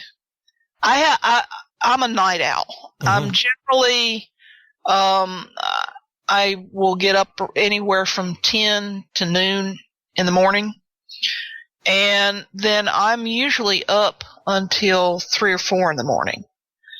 And I will give myself a couple of hours to wake up and, take my time, get some coffee, get something to eat, get dressed, and then I'll start writing. And I may start writing at, let's just say 2 p.m. If I'm really rolling, I will have to make myself stop and go to bed at 4 a.m. So yeah, I mean, so we're talking, what's that? 14 hours? Yeah. I can see that. I mean, I can see that when I get into doing some of these things that I do. Well, when I used to write, well, I still write code. When I develop code, or not as much as I used to, but when I wrote code, I would go 2-3 days nonstop writing code easily. Yeah. All jacked up, as we joke around, all jacked up on Mountain Dew. Well, for us, it was Sundrop. Sundrop. Sundrop was better than Mountain Dew. Yeah. Well, you learn you love Sundrop until you have to, you have kidney stones, and then you're like, Sundrop. And then it's funny because I'm the only member of my family that's ever had issues with kidney stones, and so I talked to my doctor, and he's like, yeah, it's a Sundrop. So it's like, what? Now I'm going to blow your mind because I do all that without caffeine. Wow. I have several different medical conditions that preclude my having caffeine. I'm sorry. Yeah, it sucks, but like I said though, 4 a.m, and I actually have to be careful that I'm not. I have lost track of time and been up all night and been still writing at sunrise. But, my husband likes me to be able to do stuff with him once in a while. All right, Stephanie. So I kind of need to not get on an opposite schedule from him. I'm going to stop you right there because you just said something that was very interesting. You lose track of time. Oh, yeah. Are you sure you're writing these stories? I'm joking. Oh, I'm sure. I'm sure. I lose track of time because I immerse myself in that world. And my husband learned years ago that if I'm sitting at the computer writing, that he'd better make plenty of noise coming into the room, because if he came up behind me and laid a hand on my shoulder to ask me what I want for dinner, he's apt to be peeling me off the ceiling fan. You're in the zone. Yeah, I'm in the zone. You're in the zone. I'm not here. I'm there. I'm in the world I'm writing about, whatever world that happens to be. Yeah. I mean, that was one thing that I am fascinated about, writing and I'm like you, is that I will actually visualize that world. And then what I do is when I wrote, as I was visualizing the world, I was everything, I was describing the trees, the buildings, the sidewalk, not only than having the conversations. And, one of the things my problem is I always find something that occupies me other than writing. I mean, my day job, number one, I still write code to fund the operation here for a select few customers. I can have one or two. That whole thing about find one or two customers that make 90% of your income instead of 90 customers that make, 1% of your income. So I have the one or two. And, so I'm grateful for that because I can kind of balance instead of getting hit every which direction. I can work on certain projects. But I mean, the radio show itself, obviously we got the 4 hours here, but a lot of people don't realize the 6 hours that we spend during the day coordinating, getting new guests, shooting out emails, trying to schedule all that stuff. And, I do it all myself. Oh yeah, I do understand. Yeah. So it's hard to write. And I have a lot of ideas. And someone said, well, why don't you grab one of your artists, just do a ghostwrite thing? And because I have some pretty cool ideas. We did have a question that did come in and I actually, Jeremy gave me the background story on this one. So maybe we can, Benjamin Rich from Lockheed Skunk Works. Okay. He said, we have the tech to take ET home. What did you, what do you think? Do we have the technology to do Interstellar? No, because not in our lifetime and not in ET's lifetime unless ET is a lot longer lived than we are. Oh. I'm familiar. See, the thing of it is, I'm familiar with the physics. Yeah. And so I understand how an Alcubierre drive works or should work, and I understand what's required to generate. An Alcubierre drive is basically Star Trek's warp drive. Mm-hmm. And so I understand the physics, and I understand why it would work and how it would work. And I know that as it stands right now, we do not have the materials science to make it work. We do not have the material to make it work. It's going to require some exotic materials. Yeah. And by that, I'm talking like dark matter or something like that. I'm talking about something really, truly exotic. Yeah. And we don't have that. Yeah, on paper we have it, and you made the one point. No, we don't even have it on paper. We don't know for sure that dark matter is a thing. Oh. Yeah. That's right, because CERN still is right. CERN is still, and that the God particle, I think that they rescinded that just the other day or not too long ago, where they came back and said, well, maybe we don't have the Higgs boson. I haven't heard about that. If we did, as far as I know, it's still a thing. This is my thing, and this is, how do I say this? I watched the special on CERN, and they were talking about, and it was kind of like, it wasn't like, how do I say this? It wasn't like they said, this is it. It was at an energy level that was outside of what they were looking for. Yeah, and then they came back and said, well, because we found it. And it's like, well, no, wait a minute here. The theoretical guys are saying it's supposed to be here. And then you guys, the physical guys over here are saying, well, it's here. And thus we found, it's like, no, wait a minute. You can't fix the model to justify what you guys are doing over at CERN, which, by the way, and that's I want to get your opinion. You ever heard of the Mandela effect? All right. So I'm going to stop you. It's not ringing a bell, but that does mean I might not have heard it under some other name. Have you ever watched a movie or a TV series on HBO called Sex? And I'm going to stop the name of it, but it was about women in New York. Okay. I'm looking up Mandela effect. Well, don't look it up. I want to ask you a couple. Well, better yet. So, Sex in the City was the name. Oh, the parallel universe. Yes. I know what you're talking about. I didn't want to throw you off. Oscar, I want you to finish this one. Oscar, the baloney, Oscar Meyer. Yeah. Look it up. Yeah, the Mandela effect is basically CERN opened up a parallel to us, and it's bleeding over to this universe. What we used to know, it's not Oscar Mayer, it never was. Well, to me, it was always Oscar Mayer. I remember singing a song, a lot of people, but it's Oscar Mayer. Bernstein Bear. What it is that... Well, it's pronunciation. Well, no, it's spelling.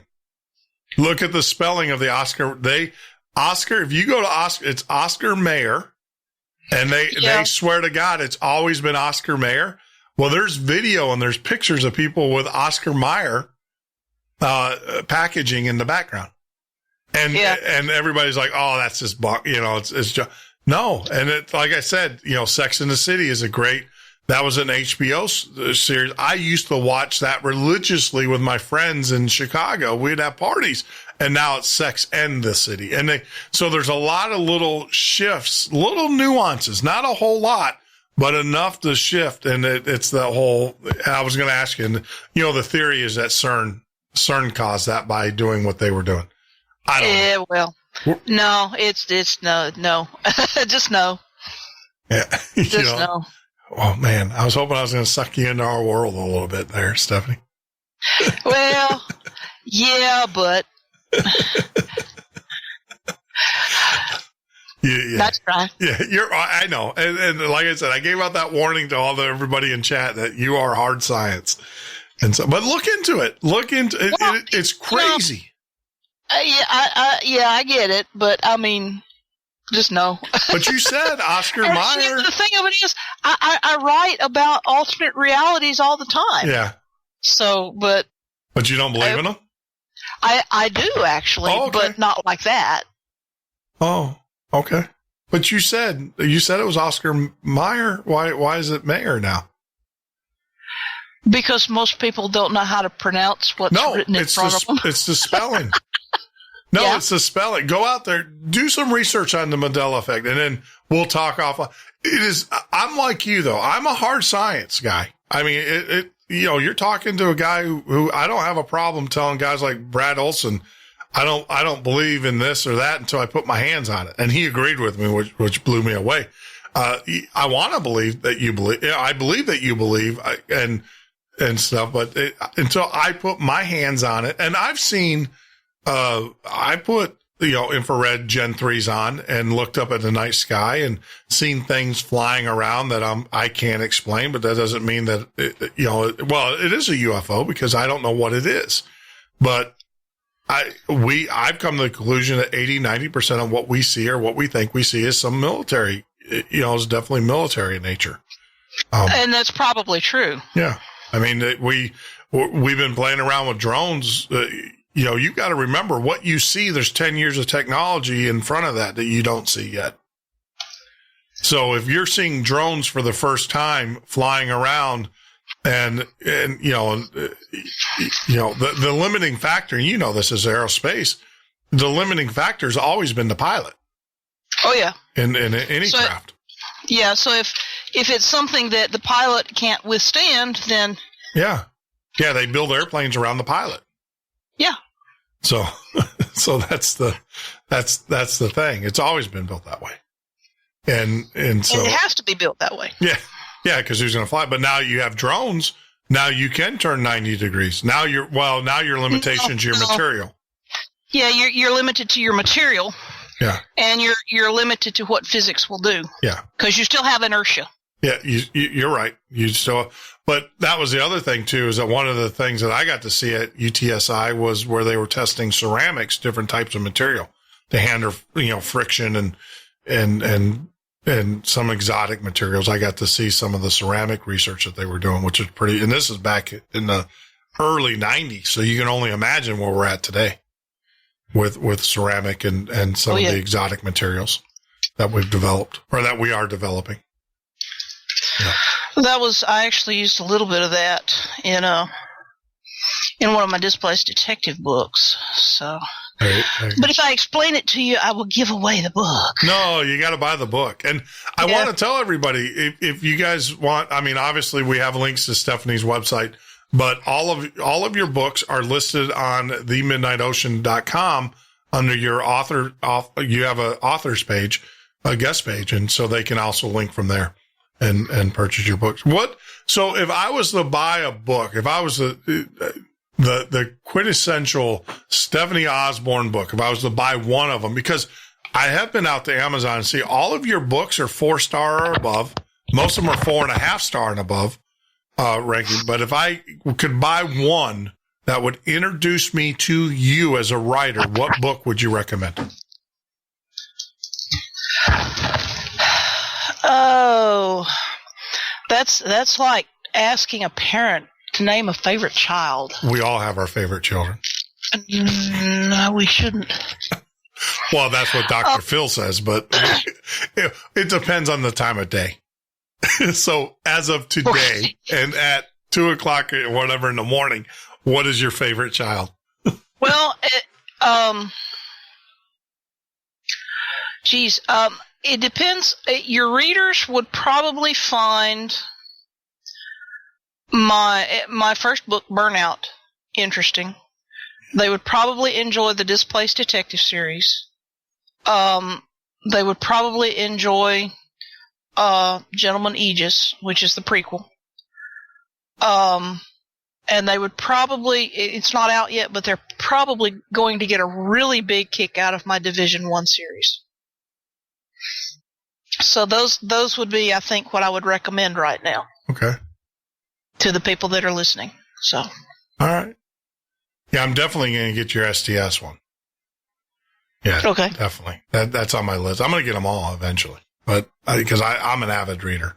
When I'm not, that's the thing. When I do go on vacation, I carry a ton of books with me, and I haven't really. I tried the ebook thing. I like books. I like hard books in my hand. I'm a little of both. Yeah. I don't have a Kindle as such, but I've got a Kindle app on my Droid, and I've got that thing loaded down because it's really nice when I'm traveling. Yeah, I get insomnia. I'm in a strange hotel bed and I can't sleep, so I get up in the middle of the night and I read. Yeah, So I'm starting to get into audio. Do you have any of your books in audio form yet? Not yet. I'm working on it. I'm having a hard time finding a voice talent that I want to use, and I've been told I should do it myself, but you can hear in my voice why I haven't done so yet. Yeah. So I'm actually kind of surprised that I lasted as long as I did before I started to croak. That's it. But well, like I always do, I know it's getting long into the night and we're running out of time. Is there anything that you would like to cover that we did not cover? Well, for those that are listening as opposed to watching, everything that I've got is available on Amazon. Most of it is available in print and ebook. Some of it is available only as ebook. My website is www.stephanie-osborn.com. That's Osborn spelled with as few letters as possible, OSBORN. I'm on Facebook. I'm on Twitter. I'm also on Google Plus and a few other places, but I'm mostly on Facebook and Twitter. Yeah. And we, like I said, I don't have your Facebook link, but I do have links to your website on your author's page. And if, obviously for those that are listening, if you go out to the midnightocean.com, you can always click on Stephanie Osborn's name. You can search OSBORN, or, if you want to do it in a week or so, you can do that. We also just included a guest page, which lists all of our guests and the dates that they were on the show. And you can click on there. And of course, that will carry you over to Stephanie's website. And then also all of her books that I could find on Amazon are listed on the website as well. And you can purchase them right from the website. We don't upcharge. It's the same price on our website as it is on Amazon. And more, if we would, I see a couple of them are only digital only. Yes. Yeah. There are a few things that are either too big or too small to put into print. Gotcha. So there's the first 4 books of the Displaced Detective series are compiled into an omnibus. That's ebook only because it would be such a honking big book you couldn't carry it around. Yep. And then I've got some short stories and things like that up, and those are ebook only because they're not big enough to print. I'm looking at compiling an anthology of some of my shorter works so that I can print them. Wow. Yeah, I love your website. You said your husband did that. Awesome. Well, I do my own website. I learned to code HTML expressly so I could build my own website, but he does most of the graphics for it. Gotcha. So most of those book covers that you're looking at on my website are his work. Is his work. Okay. Not all, but most of them. Cool. Well, once again, we've gotten to that point where we got to say goodbye. Aww. I know. You can go another 4 hours. I don't think my voice can, though. It's funny because as the conspiracy theorists start showing up on the website now, in the morning, and they're talking about the hurricane. We've got a major hurricane, as you know, that are coming next to us. Mm-hmm. And so now they're telling us that it's going to hit inland, and then I hope how do I say this? My brother is down right where it's coming across. And then my in-laws are actually they're at Ormond Beach, which is Daytona Beach, but they're on the outer island right off of there. So they've already shut down the bridges. So they're not allowing anybody to go onto Ormond Beach. They'll allow people to evacuate, because they're worried about theft and looting and stuff. So I've got a bunch of friends that live in various parts of Florida. I've got friends in West Palm. Yeah. And a friend of mine notified me they're worried about they're worried about Kennedy Space Center. Yeah. Because of the possibility for 130 to 140 mile an hour winds. That's right where it's coming. It's going to hit right there. My brother lives right down, and that's exactly where it's going to come. If it makes landfall. That's where it's going to hit. And the historic buildings like the VAB and the Launch Control Center and stuff like that, they're not designed for that high winds. Yeah. They're not. Yeah. And that'll be bad. Yeah. No, and I hate to say it, I hope it hits landfall, because now they're saying that if it doesn't make landfall, it's going to go up to North Carolina, hook back around, and then come back in again. Yeah, I saw that. I've been keeping up with it. Yeah. Storm spotter here. Yeah. So I'm not a storm chaser, but I keep up with the stuff. Well, we got hit, we actually got about 20 miles north of us is where the main Hermes hit. And I told people, I got friends that live right on the Gulf, and they said they got the storm surge all wrong. They had 9 to 12 feet. So I tell people, I'm like, stand in your house. That's 8.5 feet, and then go a couple more feet above that. And then on top of that, add a couple more feet for waves. Yeah. And that's the wall of water that was coming at these people. Well, I've been through hurricanes in Florida before, and it's no fun. Yeah. And when Katrina hit, Huntsville, Alabama is on the opposite end of the state from the Gulf Coast. Yeah. But and they always, as soon as the eye comes inland, they immediately downgrade it to a tropical storm or a tropical depression. They should not do that, because that sucker was still packing at least Category 2 winds when the eye tracked directly over us. Yep. Oh yeah. So yeah, and we took damage. There was a gash, 8-inch long gash, clear through the enamel into the metal of my husband's car. Yeah. No, from who knows what. Yeah, they're already telling us that even though we're on the West Coast, they've already told us, number one, expect power outage. If you have your power out, because we're not primary, so all of the electric crews are on the east side of the coast, so we're going to get power back. We went 3 days without power, but they're already telling us to expect go a week without power over here, because if they lose power, because all the crews are moving that direction for the East Coast, and they're going to set them up before they move them back to us, number one. And number two, they're telling us to expect anywhere from 40 to 70 mile an hour winds here. Stay safe. Yeah, we're gonna hang. Thank God we're in a modern house. All of the other houses around us are the old Southern homes, and but our house was only built about 7 years ago, so it's the concrete cinder block, and then every 6 feet there's a pillar of concrete poured, and so now the house is we got nailed last time. We went 3 or 4 days without power. We were woefully unprepared, and I can tell you, I don't have my generator yet, but we have made preparations this time. We're ready to go. And I think what's going to be nice this time around is that it's only going to be in the 70s, versus last time when Hermes hit us, we were in the 90, 98 degree with 98% humidity and with no air conditioning. It was brutal.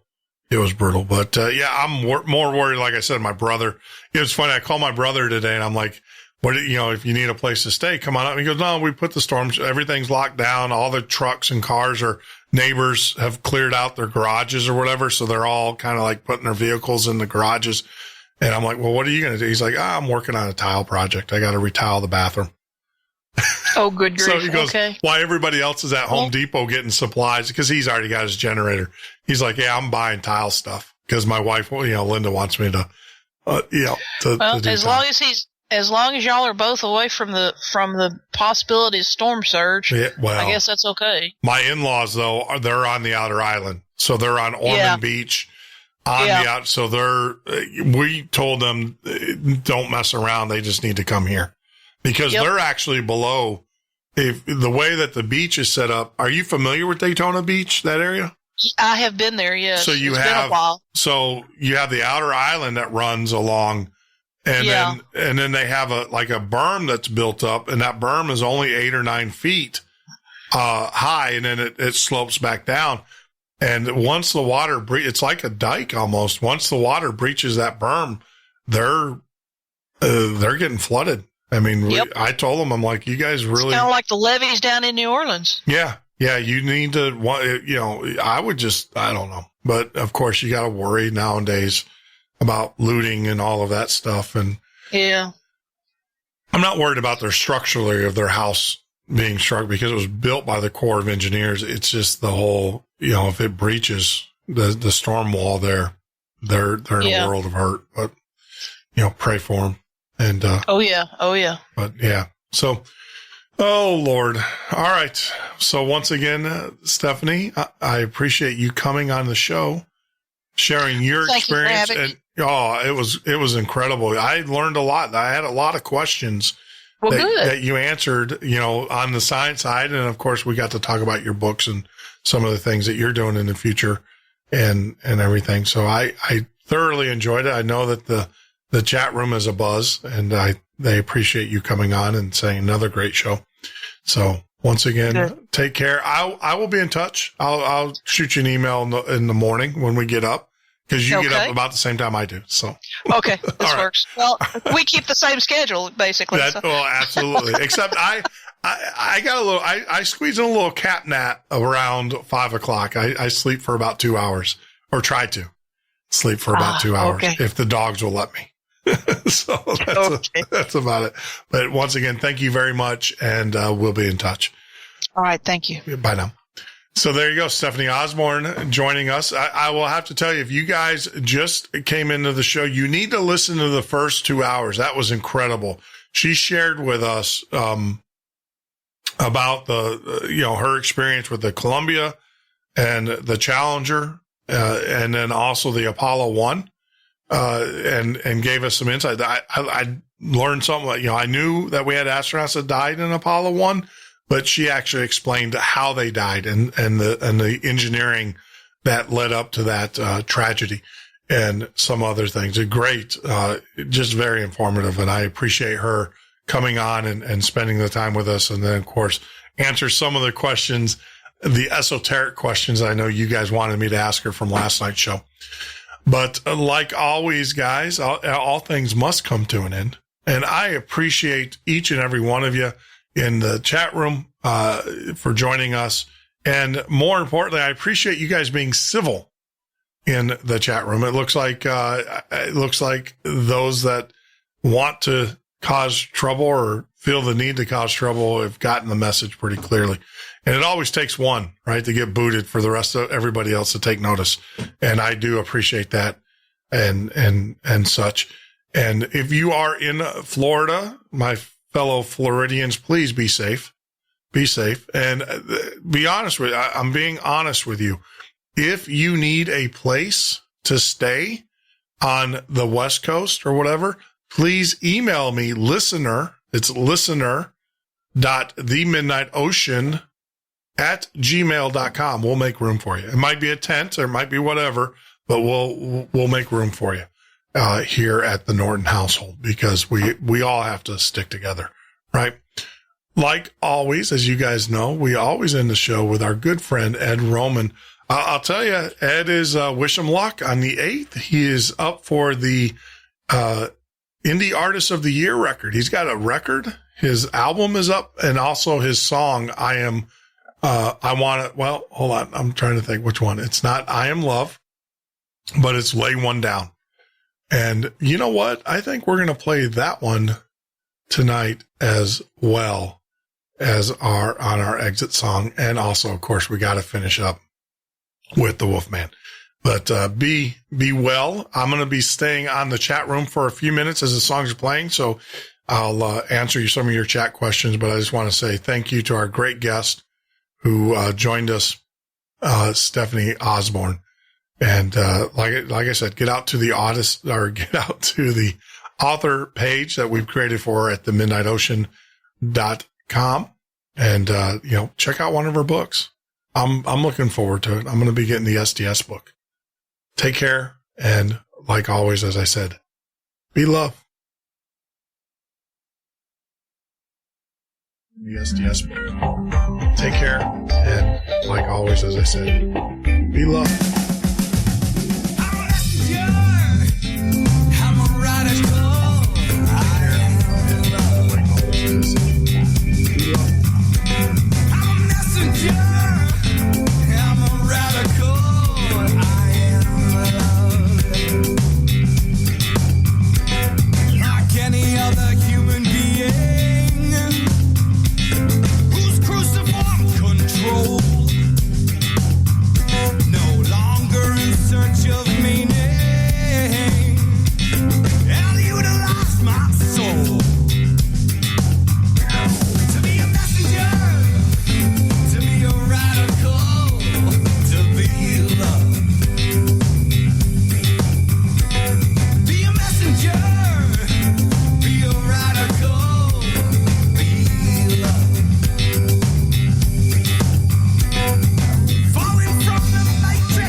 Lay one down, it's like butter.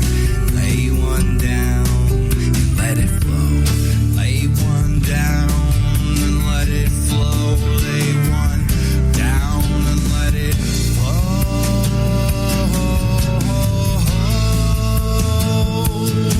You're ready, falling down. So grab someone on your way up and carry me.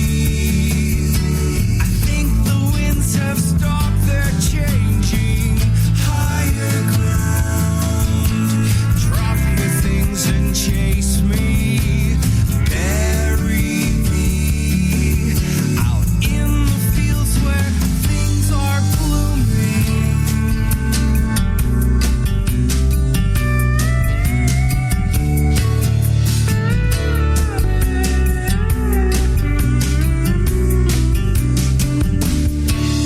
Like a thief in the night, it always comes without warning. I'm gonna lay one down. I leave you in thought, that's all I am reporting.